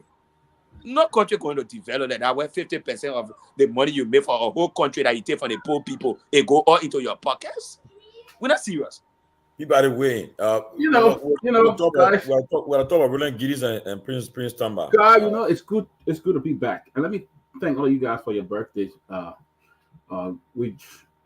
witches were great, and I appreciate it. I appreciate everything. But I've been following the show. I've been following the president activities. Look, we blame President Weah for nothing. We say when President Weah travel out of the country, he stays long. Garguah travel. What's so important about the UNGA stuff that will put food on the Liberian people's table, that will bring development out of the Liberia? What's so important about putting a hat on Senator Reid? Senator Reid, compared to provide, you couldn't have sent even an ambassador to the United States could have gone there and do that honoring on behalf of the president. And what they don't realize is those people who got Senator Reid is in the position he's in because of Liberians in Rhode Island. Yeah. They voted for him. Yeah. They're U.S. citizens. But my point is, why is it so important? You blame Weah. Oh, every time Weah travel, the same President Barker will sit there and criticize President Weah. Oh, they're not doing. They're doing the same old thing. Okay, look at what's going on now at the Ministry of Public Works. You got one man there who knows the job. He's trained. He was hired. In fact, you even borrow him from the ADB.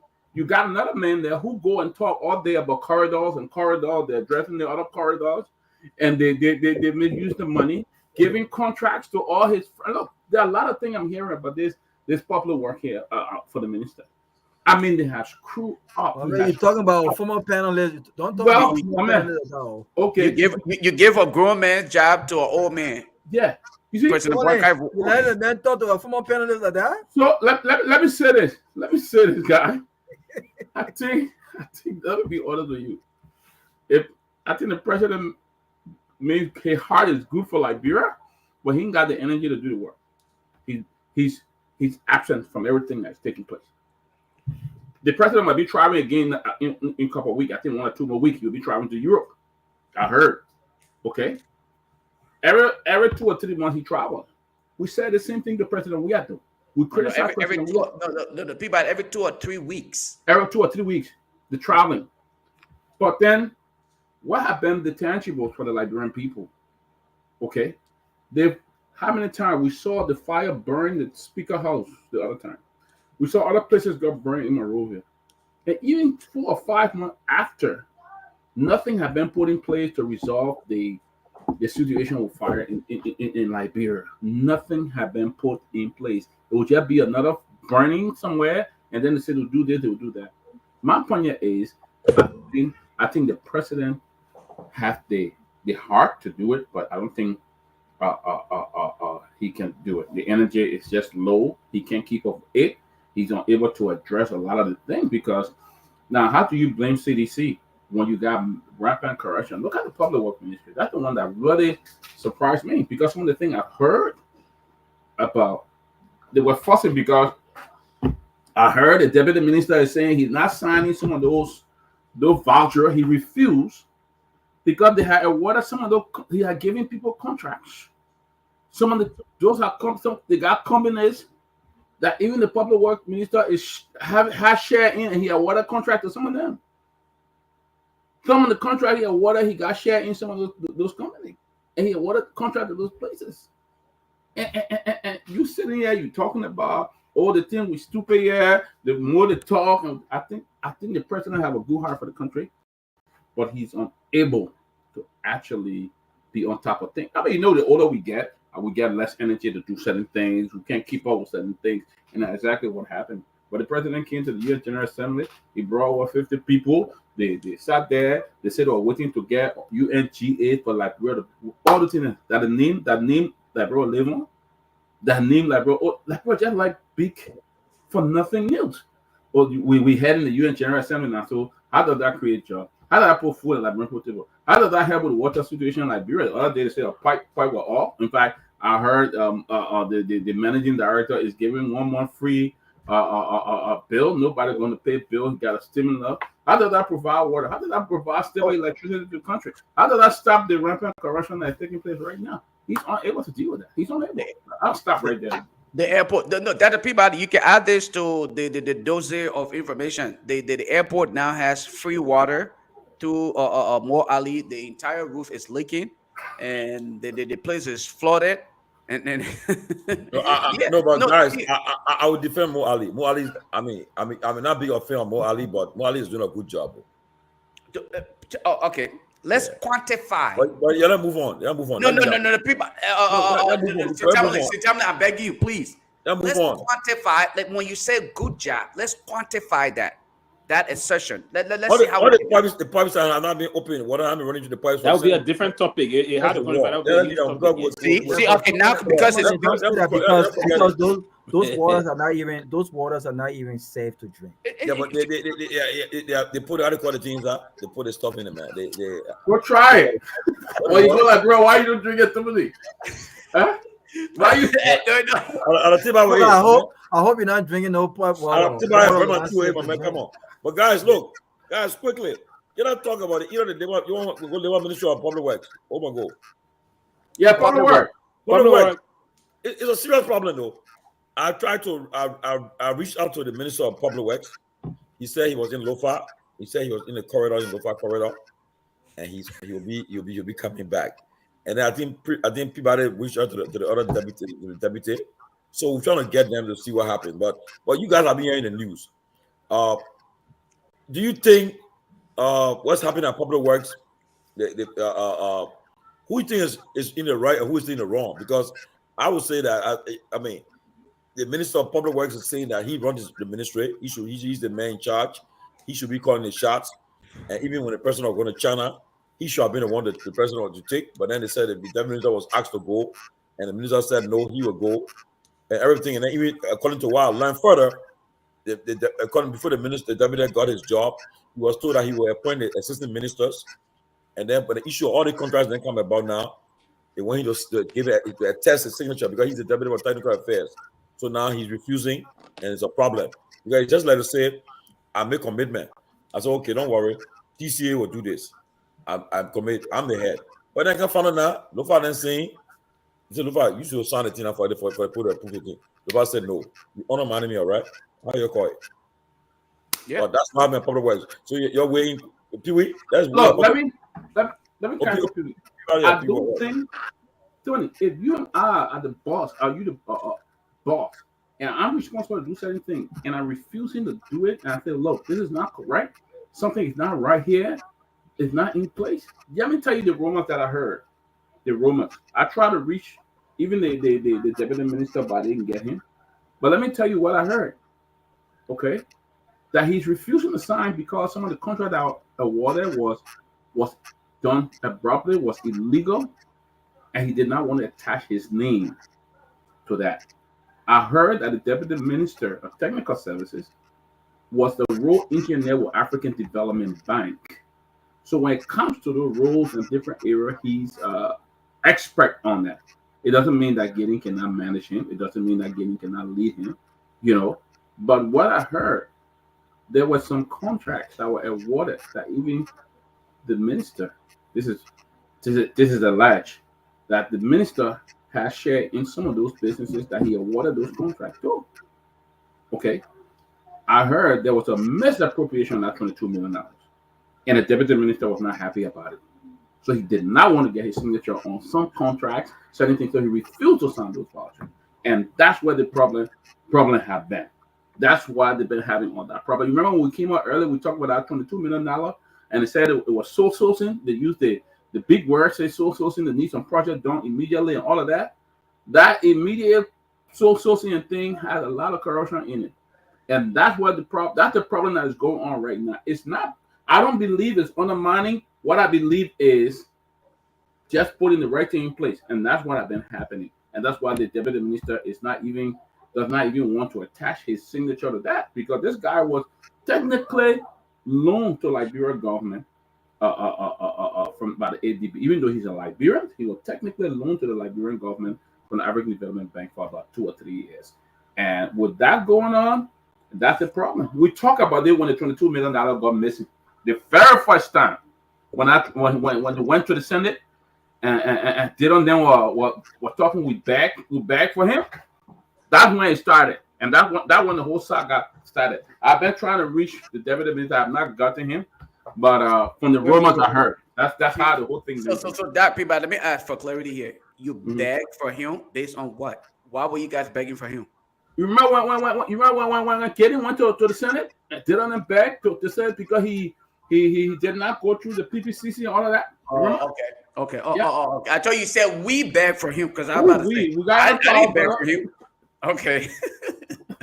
So listen.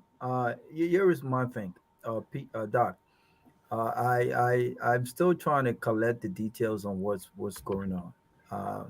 I will try to reach out to the public work minister myself. But here's the thing: if this is about integrity, right, and that he's not willing to affix his signature to contracts that he deemed tainted, why has he not resigned?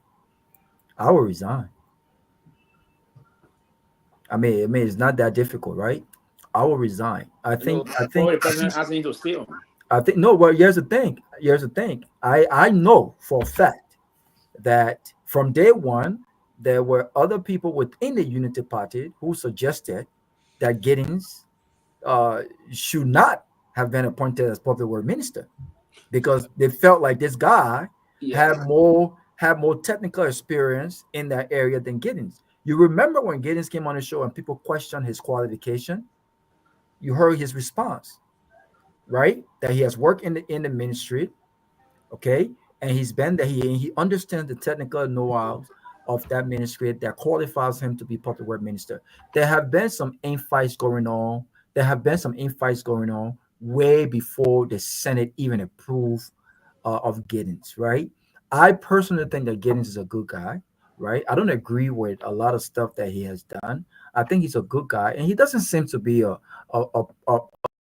confrontational, problematic kind of guy, right?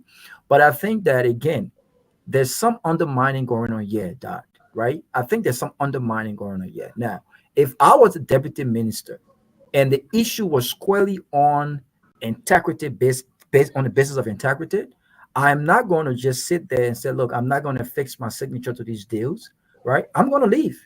If the president wants me to stay, then the president have got to address this issue head on. Yes, and I agree, Brad, with some part of what you're saying. But again, from the beginning, most of the insight we're receiving is that the Guinness went as Minister of Public Works because most of the folks in the Unity Party that have pushed Guinness. The president actually went for Tamba. Actually, the president wanted Tamba to be the Public Works Minister, but they got to push him, and that's one. And the president believed that Tamba should be the Minister of Public Works, and that's part of the reason why Tamba is not resigning. Yeah, yes, but so let me ask you that. Let me ask you this, right?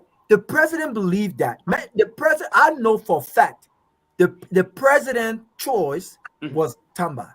Here's my thing. If the president believes that Tamba should be public work minister, why are you even opening this can of worms? If I'm the leader and I trust the deputy more than the minister. You already created a system of undermining. Yeah, so He believes that. He knows that. He knows Yeah, he's he the knows. president preferred choice. So then But why create No, this no, stuff? I don't Raul, think that's the problem on the mining. The problem here is what I heard. The president has said that Giddings is from the party, and he worked at Popular Works before. So we're going to put Giddings there, and you're going to be the. Well, he was pushed to do that. He didn't So, say it by himself. His party preferred choice was faithful. Tamba. Yes, party faithful, Push and party ideologue Yeah. push for Guinness to be the minister of Guinness to public be works. there. That is the process here. The president still believes that Tamba will be, and I will say on this show today, Tamba will be the next public work minister in this administration. Whenever there's a shakeup, Tamba is going to be the next public work minister. But here is this. If you saw the saga that unfolded recent time about the back and forth, the letter that was written to, Tamba was asked to travel with the president to the focus in China. Guinness objected to that. The Minister of State for Presidential Affairs wrote Guinness, informing Guinness that it was the prerogative of the president to see who traveled with the president. I thought Guinness slipped there. I thought Guinness also slipped there at the time, right? If there was some very tough president, they would have Sylvester, how will you feel? time. How will you feel? Dan, how will you feel? Yeah, so Well, I'm the boss. It's my prerogative to select who I want to go with. Yes. Oh, you mean for the ministry or the president? The The president. president. Yeah, but you He can undermine select the ministry. anybody to trial him. The ministry. If the minister is available, why are you taking his deputy? Well, That's true. That's what I'm Well, saying. But again, Robert, Robert, in that regards, though, Pewee, you mind if I just chime in quickly? No, go ahead, Lofa. So the Minister of Public Works. No, Lofa, answer that question, please. If you as the boss is available and you are willing to take this trip, why is the president preferring your deputy over you? Because you should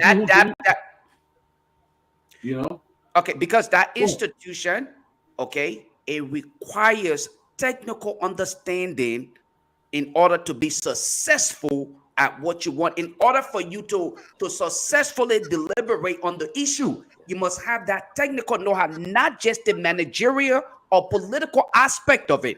You must have that technical know-how. Then why don't you just appoint him as your minister? No.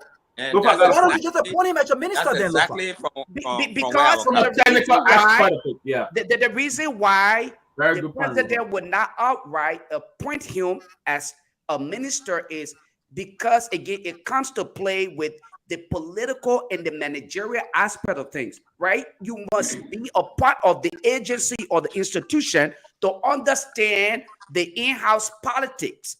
And then you can apply your technical know-how to be successful at it. And that's what I want to believe the president is taking into consideration. And that's why he's not just simply taking this. Like I think somebody rightfully said, this guy worked in the United States. All right. Well, he worked here, yeah. And what right. So now yeah. having him to just come in a society, in an agency where he is not well versed of the political and the in-house politics, will probably be at his detriment, even though he has the technical know-how. You cannot do that. Even in my position right now, Robert, my supervisor is not technical. I still submit to him that there are times where I will refuse requests that are being made, even when I got 3 interns that I'm working with and I'm training them on certain things. And when I have to make purchases or put them on certain assignments, when he wants them to go places, I'm like, okay, hold on. Let's do it this way. I would not outright say to him, no, we're not doing it, because it will come across as a form of insubordination. Yeah, but, so before Sylvester come back in, maybe you can chime in on this, Sylvester. But here's my thing. But then there are ways to go about it to show respect, right? Because here's the thing. I understand that every leadership, all of us have our strengths and weaknesses. My team, we have our strengths and weaknesses, right? So, but here's my thing. If the conversation is about the need for technical know-how and people who understand the technical aspect of that, I would have had that conversation internally with Giddings, and Giddings must understand that, you know what, okay, my deputy can go because of this situation. But the president outrightly deciding that he wants Tamba because he understands that Tamba has the technical know-how. Instead of going through Guinness, who is the minister of that department, it creates. Well, Robert, remember one thing though. You cannot dismiss one thing here. One thing that you cannot dismiss is both positions are appointed positions. Is that correct? But there's also leadership. I understand. But prior to making those appointments, the president did due diligence by evaluating the strengths and weaknesses of both individuals and the capacity in which they had to fill in. So when he making decision, it's not simply based on him ignoring the individual in charge, but he's looking at the strength or the expertise that is needed to fulfill what he needs. So when he say, look, I need you to come here, I think it is upon the minister to say, look, the president knows what he wants. I can work with the president to hopefully highlight how it could probably be far better than what it is. But what he did, to some extent, he was disrespecting the president. Yeah, that's a better finish. Sorry, I'm a man. Sorry. No problem. So, is it? I thought, and again, also, please tell us how will you feel you're getting. But Guinea will have to bear in mind that the presidency is always the presidency. Thank you. That's the process there. The presidency and Guinea was your fireproof or come on. Guinea was also very blessed that this president is very kind-hearted. You wouldn't have done this with Madam Salim of Charles Taylor. No, you wouldn't have done that to Madam Salim of Charles Taylor. Those are leaders that believe that they are tough where they are tough. No one temper or challenge the presidency, right? In that kind of a blatant way, right? To go where the minister of state would write and say it is the president's prerogative. They will not remind you of the kind of letter. Yeah. So Guinea actually, they will not remind you writing the kind of letter, minister of state. Then eventually, the end means here is that both men have to travel with the president. That shows some weakness on the part of the presidency also, right? Both men. So they both travel with him. Yeah, they both travel with him. So eventually they had to do check for both. Yeah. I mean, because you thought it was disrespectful. Yeah, for put on the trial with the president in that line. So right, and I do agree somehow the minister of public work is the minister. One of the reasons why they appointed him was on the basis of institutional knowledge and the rest of that he came as minister. But in past administration, most often leaders will appoint someone with good leadership skills as a leader to be the minister and appoint a very smart technical person to be that person. But the problem we have now, there's no synergy between the both men. They've been very combative to one another. That's why from been reporting rescue mission tend to combat mission. So it's quite unfortunate that we see. And Monrovia, look at Monrovia now. There's pop holes all over the city, all over. Togar is. Remember how you call it? How you pronounce it? What? Which one? Monrovia. Monrovia. Oh boy. So if you see the even the old man James Maroon will not be happy. The first president of this country will not be happy. but let me come in quickly on that. On this kind of process. Let me come in on that. The first thing I want to agree when people say I think the party plays some roles in getting the minister proper the job.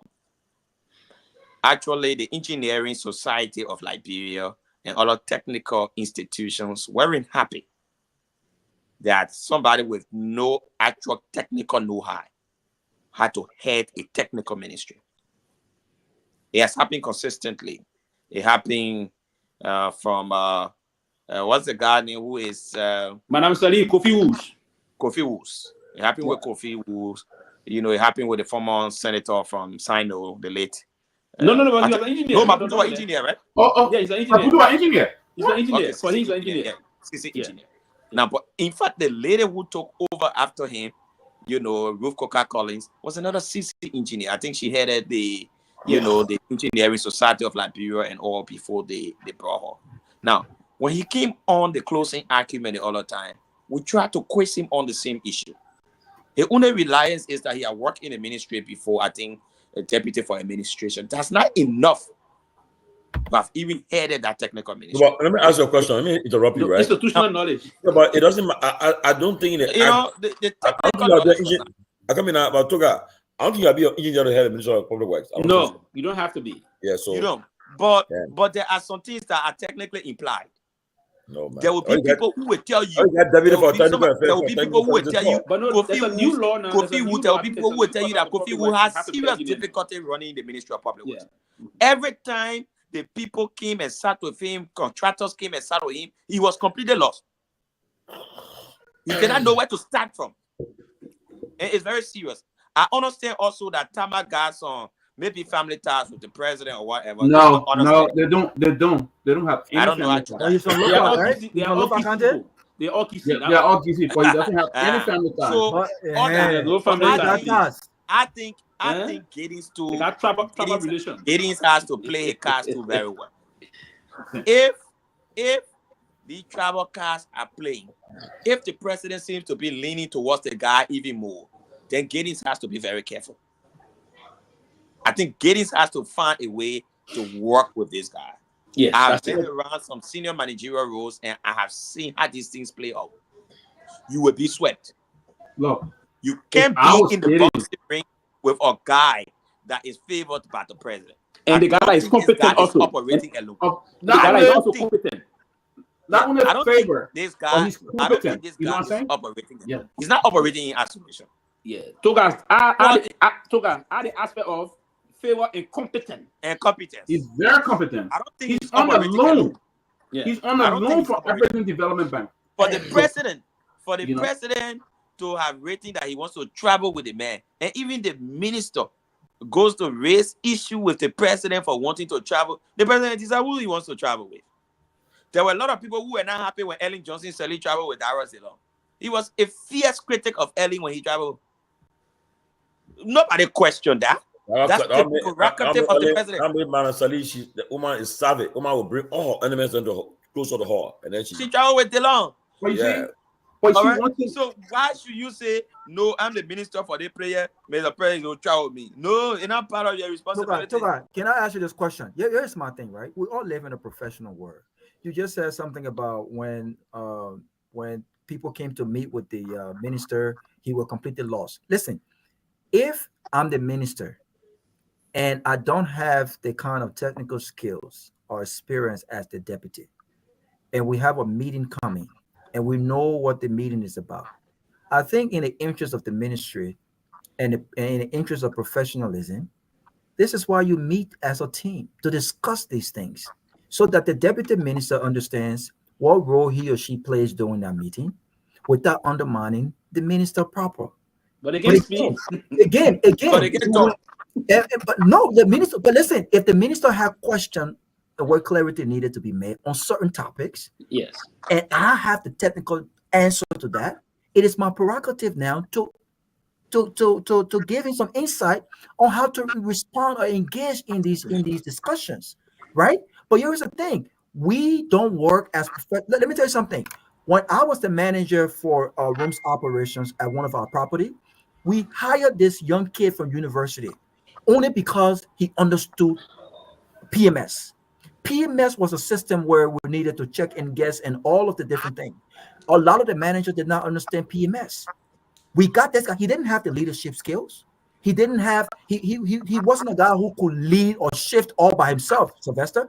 But when it came to PMS, no one understood PMS more than this guy. We worked together. We strengthened him in area of leadership, and he helped us in area of PMS understanding, right? So my thing is, just because you understand a certain portion of that ministry, does that mean that you can respect your boss or you can work together as a team? No. I think what's happening here is not only is this guy competent, not only does he have to favor the president, but someone said it right. He is not working alone. He is working with the power that be to undermine Guinness to eventually get Guinness position. And this is what's going to happen. I disagree with you. I don't think. Let me come in. Let me come in. If I were getting what I would do, knowing that the guy has the technical know-how, I have all the experience, I will walk closer with him. And my name getting minister will be high up there. But how do you do that? How do you do that if he's not willing to? Let me tell you. So here's the thing. No, Judah, let me come in. I'm hearing a lot that even this guy was responsible at the meeting that was held with Bwaka. It was agreed upon that Tama will be the one to appoint assistant minister. When they got off that meeting, there was a heated argument right outside of Baka door that day. That Gideon said, "No, I'm the minister. I should have this tax. I should be responsible." The problem here is, if I would treat Tama like he's almost my boss when it comes to the technical area. In that way, I would look damn good because this guy knows the area. Okay, this man worked for many years as a road engineer with African Development Bank. He worked both in the U.S. and on the loan from the African Development Bank. He went in there agreeing that he would work with. Now, what we see here is a power. I'm the minister here. I work here before I know, but you don't know the technical know-how. I don't think he's undermining him because when it came to those $22 million deal that the Senate that you were sourcing to get the immediate project done, I don't think it was undermining. Why is he refusing to sign the bar to the day? And dog, I think that's where the real problem is. Yeah, we might not be seeing the real underlying factor. The issue in that ministry most of the time can come from Quebec.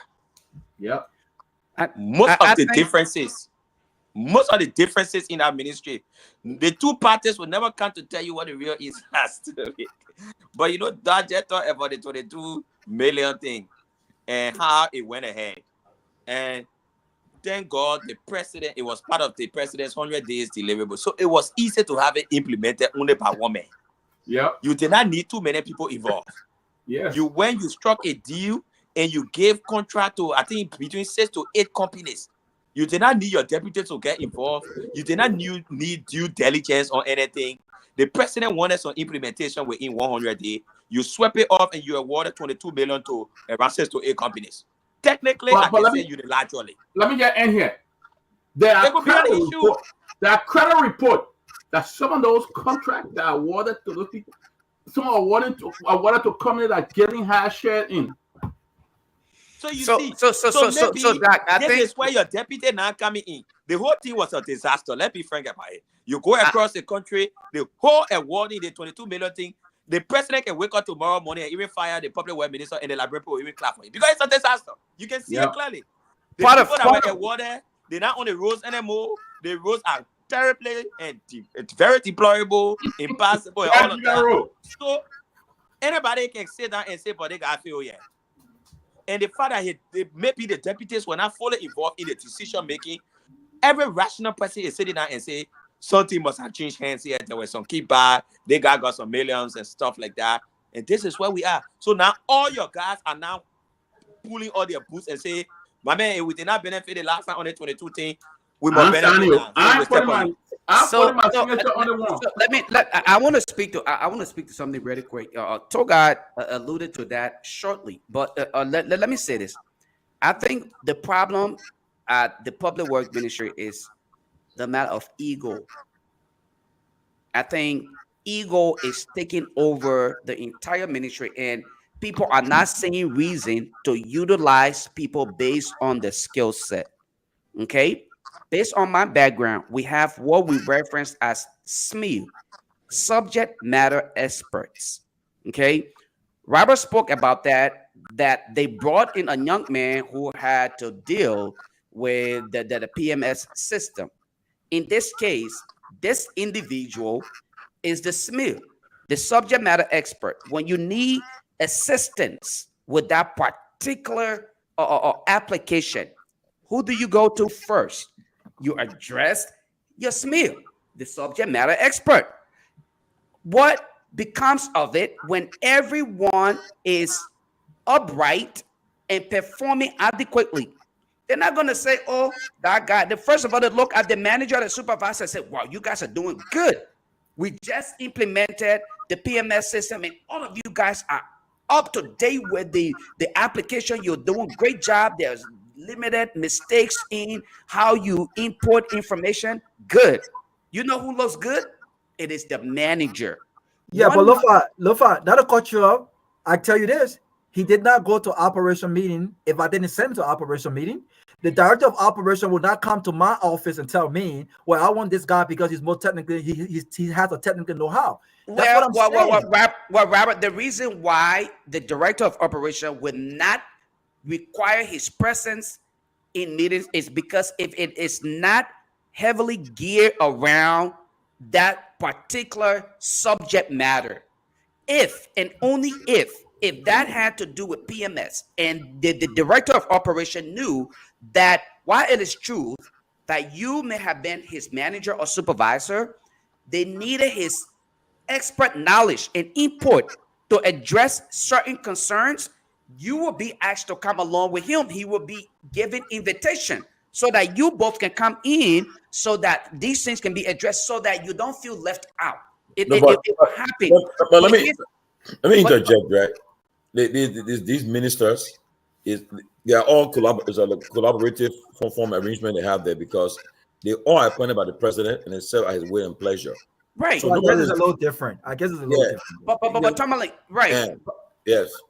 But what I was going to say here is, I think it would be to Gideon's advantage. Yes. Were he to just simply use this guy's expertise. Like, look, there's nothing wrong. Yes. I think it's just part of us Liberian. The ego is in us. You know you're not savvy at certain things or you don't have the knowledge. But because we are so big in our heads, we would not submit to other people. I personally, had I been in his position, guess what I would do? Every time there is something going on, I would make this guy to feel like he is actually the one who is running that institution. Yep, I'll go to the office. Guess who's going to get the credit? You can go out and tell people, oh, without me, he can't do certain things. Yeah. But I will use that as an opportunity to learn. While we are discussing these things, I will use it to learn. And when the time comes for me to apply my knowledge, you would then understand that, look, you know what? I think he was simply just giving me the opportunity. He did not want to remote manage me or control my activity. But at the end of the day, I think Giddens is full of himself. He's not understanding that he's working at his own predicament, understanding that he's limited to some extent, especially when it comes to the practical aspect of things. But let me just say to you guys, from what I'm hearing, you see, I can't look. They kind of arrangement. I can't work inside. You know why? Me neither. I can't work in there. I can't do it. The party is heavily involved. The party. They say the party. The guys, they're calling me from the mansion. I mean, you go ahead. Go ahead. Go take the president call. This speaks to the incompetence of the I'm not gonna lie to you. Dad, I'm not gonna lie to you. I will resign. And let Tamba them do what they do. I cannot work under these circumstances. Can you resign from where? From where? I resign from work. Give me the circumstances right now. Maybe in that America, maybe Gary will go to resign. We need to get a resign from public work. But I think why you should resign from public work? My man, I will work with this guy. I have projects before I work where on the field project can do that. I'm plenty. While we're doing a presentation, this girl knew how to put all the different designs together. So 2 parts. I told her, you do the design, I will do the talking, I will do the presentation. You know what I say? She put all these beautiful things. We have managers, supervisor, all sitting, and we did that presentation. And guess who got the glory? Me. Because the leader always gets the glory. I think, but that's a but she was the technical person. That's you know what I'm saying? Strategy. And it works when there's mutual respect between the two parties.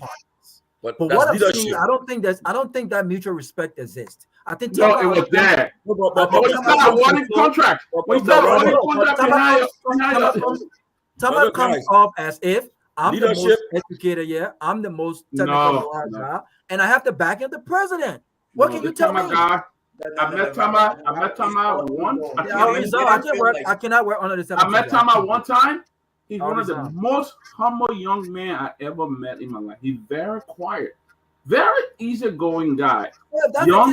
Why Giddens can work with him then? Because Giddens already stretch your hand near the cookie jar. You know, the hand was already stretched. So the best thing, you know what? I think if anything was going on there and getting recognized, this guy say, hey, bro, this is what will go on, probably there will be no noise. But because he was the boss, he tried to run in front of things.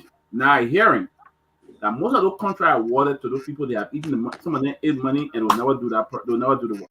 They are already taking the money. They won't even do but you know, or true leader, right? It's just a professional sport. Like if you are a basketball player, your duty when I say you the MVP, making everybody around you look better, and you Thank get you. credit. You know, but how you work, even as a president, no, get people designated and people get them responsibility, okay, Yeah. and make the person look better. But guys, look, I mean, we not spend too much on this giddies and But thing. you're talking something about this this ambassador thing that the which other ambassador is free to confirm. They want Okay, to. let me. Okay. The first thing is this though. Ambassador Nyenwolo has been recalled. He's in the country. He's been over 5 days. Joshua has been appointed ambassador designate to Luxembourg, Netherlands, and Belgium. But Joshua is yet to be confirmed. I'm In told. the EU. I'm in the EU. We're concurrent representation to the EU. Yes. I'm told that the minister, the pro tem, and Senator DeLong, who's the head of the Foreign Service Committee, they are holding onto his appointment. At the same time, too, another ambassador who are involved in the Liberty Party's saga, I heard he even went to the UN to even beg the pro tem to please allow him to go for confirmation hearing. But for Solo, the king of the Netherlands, I think I know what you call agroma. Yeah, something is agroma, right? Agree with the middle camp. You know what I mean? For the middle resident there. Yeah, the Abraham. I mean, I don't know whether it's fair or not. You know, like before you come Pewee, I got a call from Senator Dillon on Saturday, and he explained to me about this no verbal. He said it's true that he did receive a no verbal to come to the UN General Assembly, but he said it was not like anything to restrict him. It was because he had been coming to America as a private citizen in the past, or because he's coming to the United Nations. So this time they had a right of no verbal for him to come. Okay, and that's how he came to the States. He said, but he wasn't restricted. He went to Minnesota, he went other areas, and so forth. But I will speak to that too. Go ahead. I spoke to him too. I'll speak to that. Clarification I have most people do to come on a government to government trip. You have to. It requires that the Ministry of Foreign Affairs will write the country you visited a note verbal. That's a diplomatic communication requesting that certain government officials will be traveling to your country, and we request that you provide them a visa for them to enter the country. That is the meaning of that. But note verbal come in different categories. They will have other official communications. If you're trying to even bring a technical note, the note verbal is official communication between two bilateral countries that got bilateral relationship. And that's the normal procedure. That's the normal procedure. If you were to move today and for instance, you meet yourself. if you were to travel to the UK, the foreign minister will write how do you call it, a note to the British High Commission in London, because the office is there. The embassy is not giving a visa from Monrovia.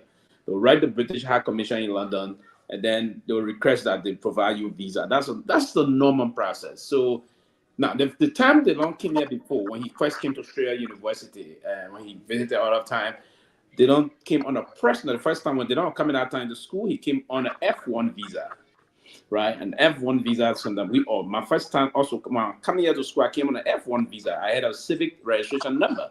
I was given by the Homeland, the Department of Homeland Security. That civic identification number is the number that you're going to be legal on if you come as an F1 student.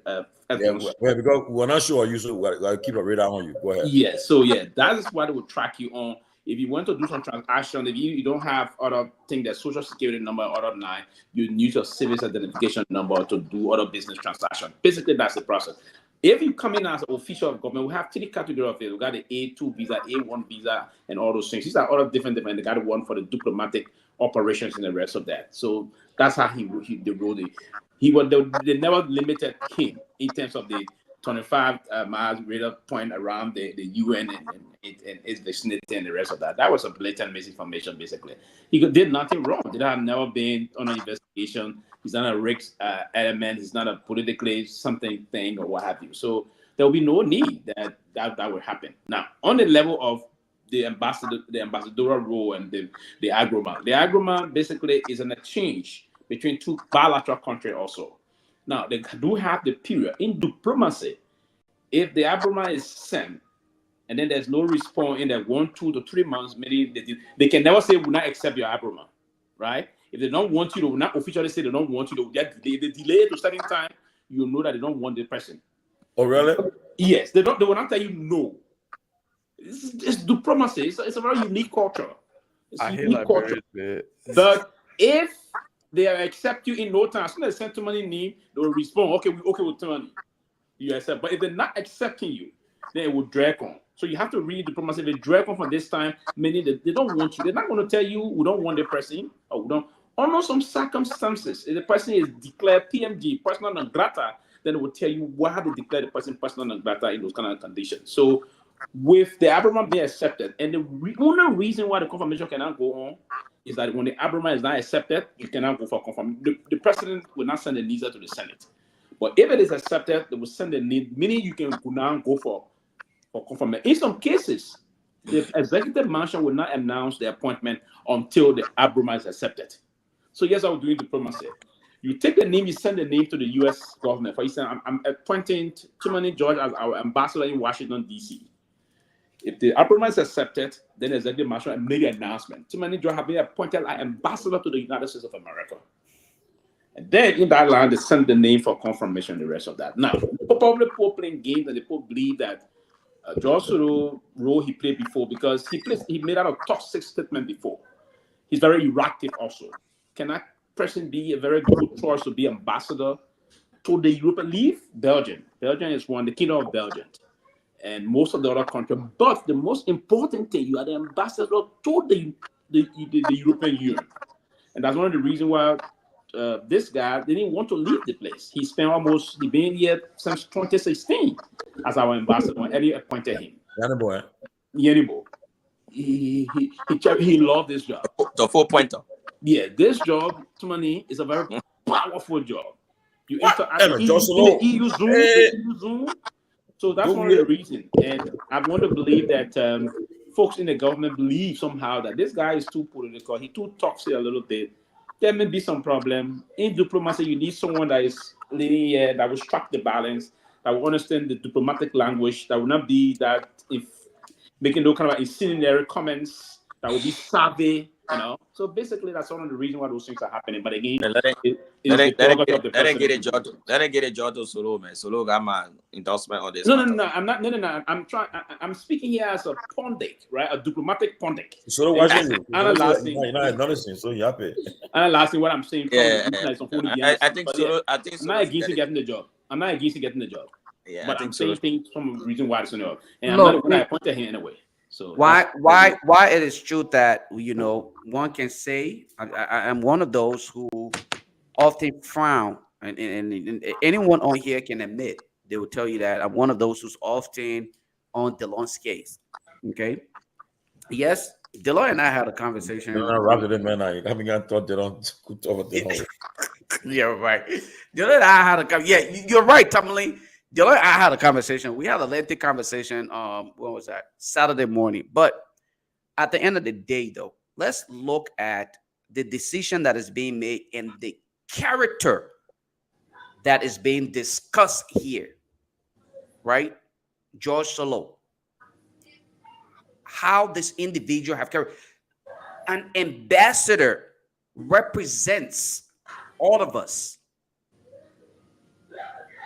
The character of this individual, is that one that you and I will want to sit here and say that our lawmakers should endorse his appointment and have him confirmed? I said no. This is why we are facing so much problem in Liberia. You know why?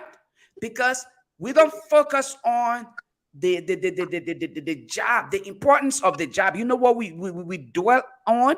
Our decision is often on our proximity to this individual. Oh, the man's my friend. I think he's a good guy. Let him just do it. No.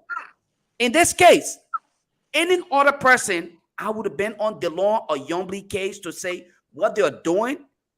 If they shouldn't do it, but I'd had the opportunity, I probably would do worse than that, because this this dude don't represent the true image of Liberians that we are hoping for to represent at the international community. No, this dude we're talking about, I can put up several videos of again, I don't want to get into that. The diplomatic aspect of things requires some level of the tolerance, okay, intelligence, and several other attributes that must come with this individual's character. Unfortunately, that is not one. And Pewee, who actually understands the international community and understands the issue of foreign affairs, just told you the importance of this job. This position is not just an ordinary position. It's very important. So should we sit here then? So let me come in. Let me land. Yeah, let me land. Should we sit here, Alex, and make the same mistake that we made with President Boycott today, that we are complaining about his inability to perform? Because once this individual extends to that position, he's there. Now we will have to hopefully pray that he perform. Unfortunately, I personally say I disagree with his appointment, and I disagree with any confirmation hearing for him. All right.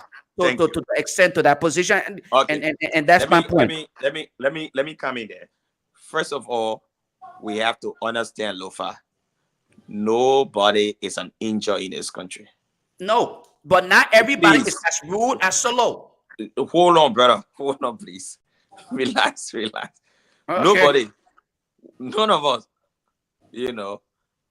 I mean, even the person who currently sits in that role was a key participant of the war in this country. I think he actually worked for Laura or so, and we got him as ambassador there today. I have my differences with George Solo. I understand some of his actions. I mean, from a political standpoint, from a campaign standpoint, he's a firebrand guy. So if you dislike his opinions during political times, that would be different from his administrative role. Maybe you dislike what he did during political seasons. That would be different. Political time, everybody. And that is the problem with this country. It starts from the presidency even down. Our high court disagreement with people. One of Boaka's basic mistakes today is the fact that he's very unreconciliatory. He feels that people who differ with him should not even survive. It happened for the George Weah administration. It's not happening with the Boaka administration, and we want to continue in that path as a country. We fail to realize that after election, our differences should be put aside. We should put this path. Yes. He's a deacon. He's a deacon. You know that, right? Yeah. But other than that, the same attitude. They feel that after election, when we should put all these 5 million people together, we should put our best brains to run our country. We're now looking for who this person, when was this person, and blah, blah, blah. That's why the country going nowhere. We start looking for who supported us where. In fact, imagine a professional guy who was, I think, one of the deputies for LBS. The guy appointed to the Ministry of National Defense as assistant minister. They were working for LBS. People are beclouded now with the thought that they may were working for George Weah. They may have gone for confirmation.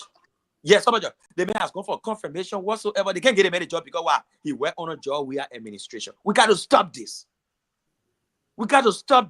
This country has come of age. And these people sit on their television and they're watching all the campaign speeches from presidential candidates in America. When these people go for debates and things, they sit on their television up to 1, 2 a.m. in the country. And they see these people talking about, yes, when I win an election, I will bring some Republicans on board, I will bring some Democrats on board. When they come to power, they want to change.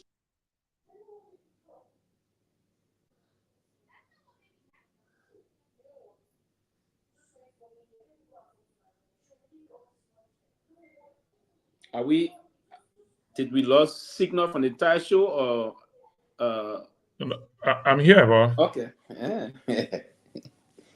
No, I think we are still here. Let Johnny, you've been on for a while. You haven't contributed yet, so let's hear from you. I would like to respond to Togar. But Okay. let's hear from you first, Johnny. So, let me say thank you guys for holding on to the show. I came on earlier, but no one had joined, and I received some guests. I'm a stranger in the US, so a lot of people coming to see me.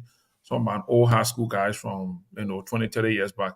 But anyway, just talking about the diplomatic appointment.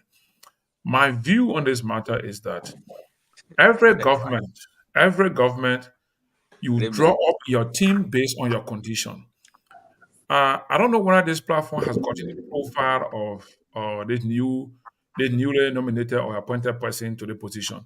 Because what I would advise is that if the platform can get a profile of individuals, we discuss the person profile, then the profile can lead us to understand whether the person has the capacity, has the competence, has the necessary ingredients to serve in this capacity as ambassador to the European Union.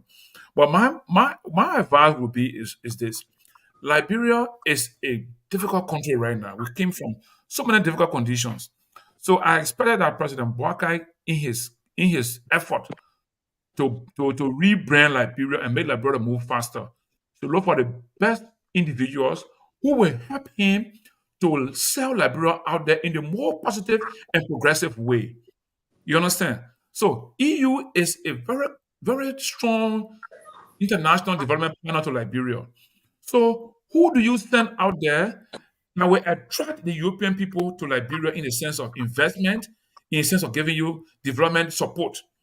So I don't know how strong is our brother Solo to do this work, looking at the urgency. Because for me right now, I think Liberia is at an urgent, urgent position, urgent need for influx of support. Our employment is not enough to sustain our country the way we want it to run. So my advice would be that, look, people you appoint to these international agencies, international regions, should be individuals that have the capacity to attract attention to your country and be able to promulgate your message out there, your foreign policy. So, firstly, let's see what is current government's foreign policy when it comes to our agenda, our new agenda. Because I know the new agenda developing is IAAD also. So, I don't know Solo's capacity. I don't know Solo to the extent that he will be a good ambassador. Like I heard Togar saying, the former person was there also. That person also, what did we achieve for the last almost 10 years of Ambassador Nyenwolo being in Europe? What did we achieve as a country? You understand? Let's evaluate that. If you spend 5, 6, 7, 8 years there, how do we benefit from European development effort in Liberia? How do we grow our economy? How do we support our infrastructure development? Now we're bringing somebody called Solo, right? I don't know much about him. I will hope that you guys on the platform who are close to him. I just wanted to end my thoughts quickly. I just wanted to end my thoughts quickly. Hey, Lofa, hold on. I just wanted to end my thought. You can tell your whole story. You're right. I will talk my whole story. Go ahead. Yeah, you can. So let me look. First of all, I think Solo has the credentials. That's no doubt. The man who you're talking about that the man is supposed to face for confirmation lacks all of that, and we technically got no issue. Taylor has no credential to stand in front of somebody and say he can confirm it as well. What he brings to the Committee on Foreign Affairs, what does Taylor bring? Let me frank. Credentials. No. What does Taylor bring to be chairman on foreign relations? Nothing. His longevity in government. Absolutely. Zero. That man who brings nothing to the table stands before other people and say, this is a sad part of the country. How do we even put these people? Because to even put the people on committee at the legislature, they must come with a credential. How you got somebody on foreign affairs committee to be questioning the credential of people like Josh? Even if you get all your issue with Josh Solo, he has his credential. He has it. So Togar, he has managed a whole political party in the country. So Togar, the man he's going to replace was part of the carnage of the country. You don't get issue with all of that. You get issue with the individual because maybe he campaign speeches and all of that. Like I said, I'm not a fan of Josh Solo in any form, but I think the people who are making those positions that he not qualify, what qualifications they bring? Zero. So, thank you, Togar. Let me just say this, right? Let me address this. You can't hijack me, Liberia's biggest problem, and Johnny, I'll give you the chance to come on back too. I think we got hijack you. hijack me. We got about 15 more minutes. Yeah, let me get calm. No problem. We'll give you the chance to talk, Johnny. But here's my thing, right? Liberia's biggest problem is the idea that we are repetitive in our decision making to the extent where we are willing to repeat the mistakes without learning from them. I listened to Togar here telling us because folks in the past may have been whether elected or selected, it makes it okay to bring in more people of the same kind. How logical can anyone? Togar, you are a bright young man. Think in a much more innovative way. Think outside the box, not the continuous repetitive idea of making the same mistakes. Remember, you kill my mom, you kill my papa, I will vote for you. Remember, whether you owe or not, I will still elect you. You're crying about boycott today. Okay? And several other slogans that we have used over time. This is the time that we erect the needed checkpoint. And I hear a lot of us who are self-proclaimed intellectuals will say, oh, it's time that we intellectualize the conversation, and you're using all of these political jargons or dictions to simply fool those of us, the uneducated people, and make us think that you really understand the issue. But you are leaving out the nitty-gritty of it, just the basics of it. You look at a man because of previous mistakes, and you want to bring him back because you made a mistake. You elected Darius DeLorme, so now it's okay to bring in Solo, who can openly sit, okay? Openly sit and just use profanity regardless. And you want to put him in a diplomatic position and say, because you're close to him, put him in a position that don't equate the man. Don't equate the man role doing a campaign process to that. That is not doing a campaign process. You probably know Joshua when you are campaigning. Beyond campaigning, maybe you don't know him again. Beyond campaigning, you don't know the man again, probably. No. Any position I'm elected or appointed. So I will not make this a dialogue between you and I. I will not make this a dialogue between you and I because all I have to tell me. So you voted again. The Darius DeLorme you talk about, you say you're going to point Joe. He said you're going to point Joe. The Darius DeLorme man. Togar, I am upset. I am upset with Darius DeLorme. I am because he said you're going to point Joe. Darius DeLorme, he said I'm going to stone Joe. So Togar, I am disappointed in Darius DeLorme's performance. I have critiqued him. And I continue to critique him. You disappointed, but I didn't mean to go conference solo. But he disappointed. Okay. But here's my thing, though. The man is disappointed. He's supposed to go conference solo. Here, I think your focus is because of probably the relationship or the friendship between you and Dallas Solo. It's okay. I got no relationship whatsoever. The mistake. So what I'm saying to us here, we got no relationship. Somebody else coming. He also qualified. So yeah, man. So gentlemen, I think this should not be campaign speech. You walk out there, campaign time. Everybody was firing everybody. Yeah, man. Togar, I broke the puzzle. Yeah, go ahead, Chico. Togar, I broke the puzzle. I'm not taking for that. So look, let me say something, right? Look, gentlemen. Let us not draw Liberia's situation to individual matters. When you say you have somebody to go to serve as a country's representative internationally, thank you. Let that become the issue of our discussion here. Let's discuss Liberia's best interest. Personally, my interest is I believe Liberia need to make progress as fast as possible. So in this current period in time, I expect my government to be thinking more of out of the box and finding a way that we can quickly attract the developed world to come to us immediately as fast as possible. So our issue, I would thought that we would have gotten a profile of this individual on the discussion, where we're discussing what the person's profile, is strong enough to represent Liberia out there. Forget about whether DeLorme has credential to endorse it or not endorse it. That's for me. That's little for me. But the main profile is strong. The main profile is not impersonal. I don't want clear. The man has some masters. The main profile is clean. Full lead profile. Okay. I mean, not talking about profile. Lofa is not talking about profile. He's not talking about credential. Lofa is not speaking to that. So Lofa instead know that the man has a solid credential. So Lofa not going to the main credential. Togar, When I'm talking about profile, I'm not looking at academic. I'm not looking at what school you went to. I'm looking at Right. your ability to serve in this capacity to That's what attract, to draw our people, our country attention. That's what I'm looking at. I mean, I don't know Solo in person. I don't know. I was seeing today, Papa here. I know him, know me. I didn't know him.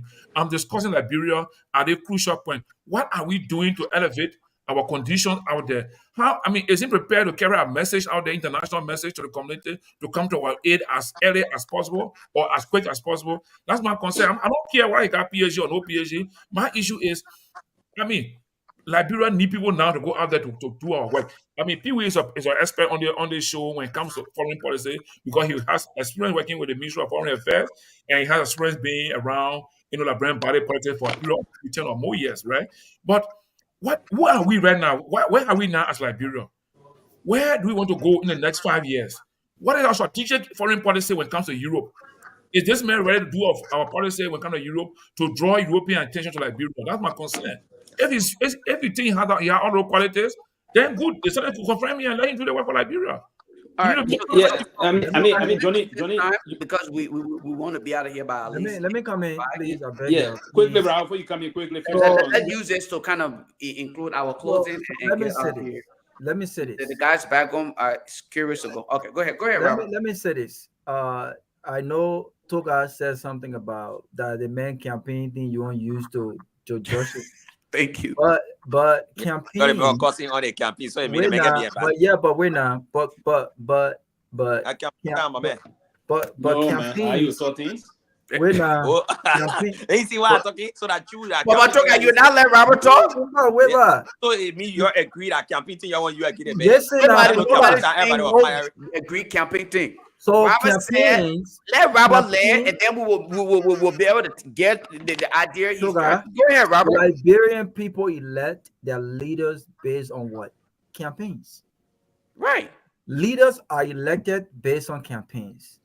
So part of what we look for is not only how well articulate one is when it comes to, telling us your platform, but also your temperament.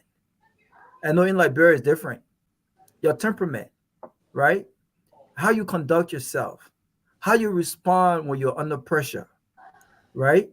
How do you conduct yourself when you're under pressure, when things are being thrown at you, when you're under attack? So to just say that campaign thing you were going to use to judge it, man, campaign is significant when it comes to public service, especially politics in Liberia. So George Solo is a public figure when it comes to Liberian politics, right? So whether it's campaign or not campaign, George Solo is expected to conduct himself as the professional as he is. Simple. I'm not saying that it doesn't get fierce. I'm not saying that people don't throw jabs here and there. We watched a very fierce debate between Hillary Clinton and Barack Obama, but there was not a single insult. Here is my view. George Solo is a thug. Let me just put it that way. If you think that George Solo has what it takes because he has a master's degree to represent Liberia internationally, then why are we bashing people like the man calls and podcast hero Prophet Key? Why? Right? Or is it because he doesn't have a master's degree? Here's my point. If you have a master's degree, if you are educated, if you're sophisticated, but yet conduct yourself as a man who is less sophisticated than you are, then what makes you a difference? You're no different. And so I would not, in good conscience, support George Solo in such a diplomatic role. George Solo, over the years, has not proved that he has the temperament to survive under pressure. He hasn't done that. And we can disagree all day. My disagreement with him is not personal. But you can disagree all day. You can disagree with George Weah. And I've always said this. Not once you will ever hear me insult the president, not Joseph Boakai. I fiercely disagree with Joseph Boakai on many, many issues in Unity Party. But I also have a lot of friends in that government that I respect on an individual level. We can disagree and still conduct ourselves in the way that we are supposed to conduct ourselves. George Soros has not conducted himself in any way that proves or justify him having that position. So I will end by saying this. If the president knew what the president, look, this is all a reward of what George Soros did against CDC. We expected this, right? But is that everyone that you're going to reward for speaking out against CDC or going to war against CDC? We saw what happened on this very platform when George Soros appeared against Kev Hassan. We saw what happened. I mean, he has no temperament. He has no control. What's going to happen if he's speaking in the inner interest of our country and someone came to attack him? Is he going to go crazy?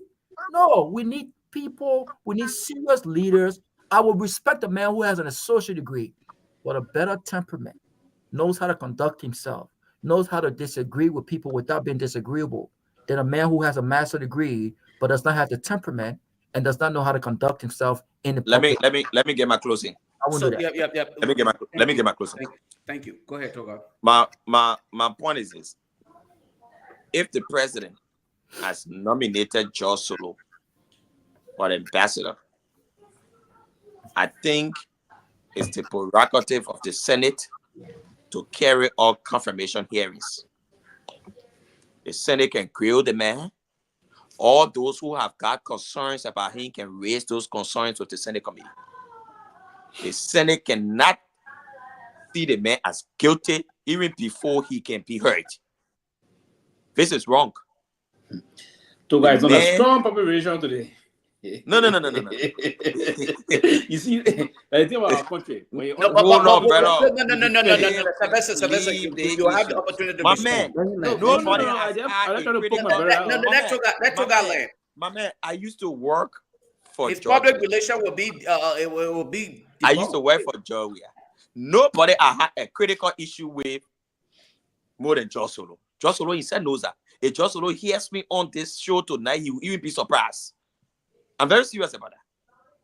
If George Soros just hears what I'm saying tonight, he will be very surprised that Bealded was saying there about him. I have been very critical of George Soros. In fact, I wrote an article called Rise and Fall of George Soros. Google it online. I wrote it on George Soros before I fell off or even we are. So it's not about him. It's about the fact that we citizens of this country and will be given an opportunity to serve our country. Whether or not people like us or whatever we are. It has to stop. Thank you. And who there in the Senate that say other people will not serve? Who there won't talk about credential? You get one man that said he's a trained Russian and he will run on what the guy need from district number 10 and it will get at him. That man is assistant minister at internal affairs. He said he will care. He's assistant minister at internal affairs. Then we come. The president nominates a guy to a role as ambassador. And people sit in the Senate and they conspire that they may not even come to be heard. Oh man, if you want to face off, is Dara Dillon know his educational prowess is better off than George Soros? Call George Soros to the confirmation hearing. Okay. Build the man. Question.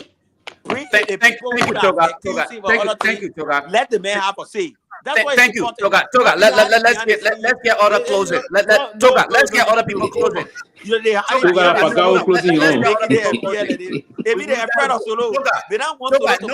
amount of time will get you. Togar, other people gotta close. Yes. Come on. Let's hear from Pewee. Pewee, go ahead. Yeah, thank you. This is what I would say. The ambassador, extraordinary and plenipotentiary to the Kingdom of Belgium, the European Union, Luxembourg, and other countries, because you got competent accreditation. That is a very critical role, particularly one of the major integrity body, the European Union. They try to counter-check most of one activities in the rest of life. If you can recall, Mr. Soros himself made a lot of not only incendiary comments, but comment that we even indict himself about he thought he was trying to expose the former president at the time about some deeds that they did this, and the EU talk about accountability. They take accountability very seriously, right? So if you go into those kind of institutions, if they are not taking you serious, you do nothing to impact the European Union support our national development agenda. That is very pivotal and very is a critical role. Now, here we need to do a very strategic and critical, delicate balance of what we think we want to do. I'm not against him going there. He may be competent to do the job, right? But again, the European Union is a critical area and the rest of that. I will wish him all of the best if he's prepared to get the job done, because you need to tie some strings in the process of making sure you lock horn with some major leader. Because remember, the EU support our budget system very consistently. They start having problem with us. And there was time the EU even the Belgian government started having issue about diplomatic passport process. The EU, the German government, the Belgian government, the European Union raised some very serious concern about it on the kind of matters. So it is the prerogative of the president. But if indeed the Senate is not trying, I don't know the facts behind all of what we're saying, but if the appointment have not been announced, have the appointment been announced? No, the appointment have not been announced. So here is it. Now, if I don't even know if the agreement process, the agreement have been accepted, then it have to give room to the president to do the appointment and send the name. Because immediately when the agreement is accepted, the president will have now to do the appointment and send it to the Senate. Now, so in these kind of conditions, if it's like in the case of those that are representing us as honorary counsel, we have something they call the exequatur. When the exequatur is sent in and something do the review, the appointment is done. But again, let me wish him well if it is true. But the fact that the appointment has not been done first and foremost, it can go to the Senate. So I just got reminded just now that we discussed something about that. They don't hold the Senate, they're not holding nothing. There's been no appointment done. So too many said this now. I didn't even know yet. So behind the scene, I just received a message just now for someone that said, no, the appointment has not been done yet. You see? So the appointment has not been done, it cannot be sent to the Senate. The president will have to do an appointment before they send those names to the Senate for confirmation. So probably again, it is the process that we're looking at here into, that the executive marshal says did not even show the way appoint him. So thank you, guys. Have a very pleasant night. Thank you, Pewee. Robert, let's hear from you. So listen, Liberia is a very interesting country. Yeah, the appointment has not been made yet because the president still, he's still fussing between whether or not Solo is his guy or not. But let me say that Liberia is a very interesting place. People are talking about he should have his day at the Senate. Yeah, let him have a day at the Senate. You remember recently the CSA talked about auditing credentials. You remember that? Yeah. Well, after they made that announcement, there were news that 8 of its officials have fake degrees. 8 of them. Okay. Now imagine the people who are auditing for fake degrees and credentials themselves have no credibility when it comes to actual credentials. I mean, imagine you got a guy like Dylan in the house, and I don't mean to denigrate this guy, asking or questioning people on their degrees, on their expertise. He himself don't have no degree. You are questioning me on my qualifications and my degree, but you have no degree. So what gave you the right to question me? You went student by apprenticeship. Yeah, No, that's fine. because people say you were elected. No, you can be elected, but you don't have to serve on certain committee that you don't have qualifications. Let me finish. Let me frank about it. Because you elected, so you can hear. Sylvester, you can tell any committee in the legislature because you were elected. No, Togar, thank you. You must have qualification for the committee. Thank you. The rule is that you have qualification. Is the Grand Bassa reunion over there? Togar and Robert? No. Listen, it blows my mind. It blows my mind that the people we have in these committees that are questioning to some extent serious professionals. Do you think I would take Dylan serious if I were to be appointed, for instance, as tourism minister, and then I go and sit in front of Dylan and others, right? These guys you won't question me on tourism. You can't question me. Yeah, it's an insult to my intelligence. Okay, so Robert, let me ask you a quick question. Robert, can I ask a quick question? No. Ask me a question, but don't interrogate me on my degree. No, I'm not gonna interrogate you on that. I'm just not you. I'm talking about the Senate people there. Yeah, but here's my thing though. Here's the thing, right? You spoke of one's competence or hopefully awareness of the position in which they serve. it is alleged that our brother George Lobo is serving as a consultant at the education ministry. No, Do you? Now on the education, our even MCC It is all. right. Okay, It is okay. will you? I mean, will you rather than say They made a consultant. They made a consultant everywhere Okay, in the let me government. be on the record, Lofa. If there are any facts as to George Lobo serving as a consultant to the Ministry of Education, I will be the first one to say this is an embarrassment.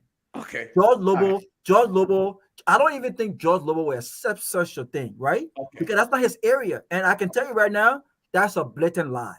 Okay. Because I heard about that. That's a lie. Okay. You know, people are having all the different assumptions because the president has not officially appointed George Lobo. The man appointment will come, but he's not consulting. The president have asked him on some occasions to accompany, for instance, the Minister of Education when she did her assessment tour, and he did that. So the president have asked him to do these different assignments and things like that, but he's not serving as a consultant. But my point, my point here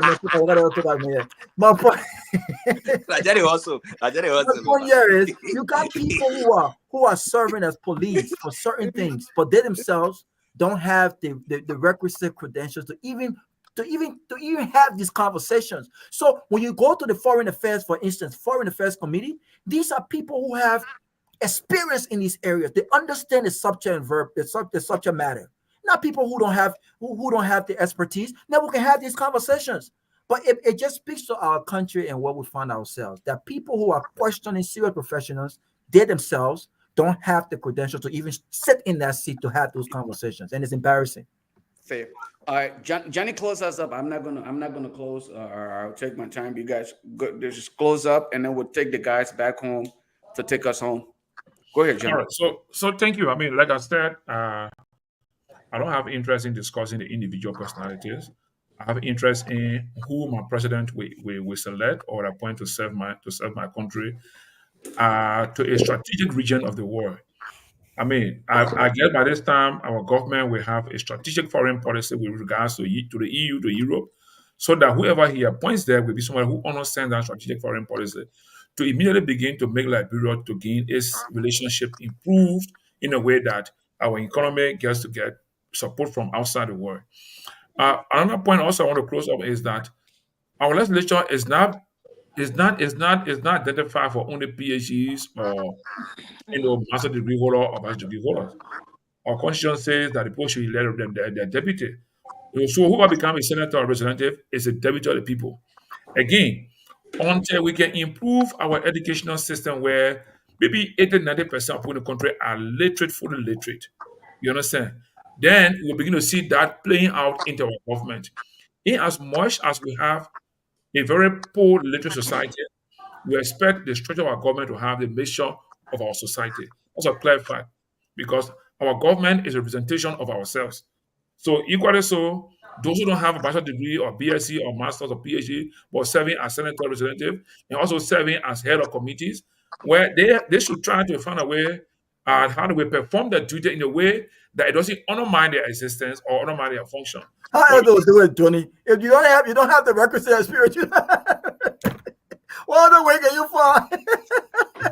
guys. So okay, but anyway, Robert. Thank you. But Robert, thank you guys. Togar, thank you guys all for the show. I'm so bad I joined you guys later, but I think the few minutes I joined the show, we're able to make our contribution and make our impact. And thank you to all our listeners and viewers. Keep coming to the show. This program is not just about individual. It's about helping you to set your bearing, set yourself in terms of how Liberia look like and how to make decisions. Please see the closing argument as a partner to Liberia and to you yourself, your community, and your family. Thank you, Lofa. Thank you to the rest of the team. Thank you, guys. Guys, have a good night. Thank you, gentlemen. Thank you. Yep.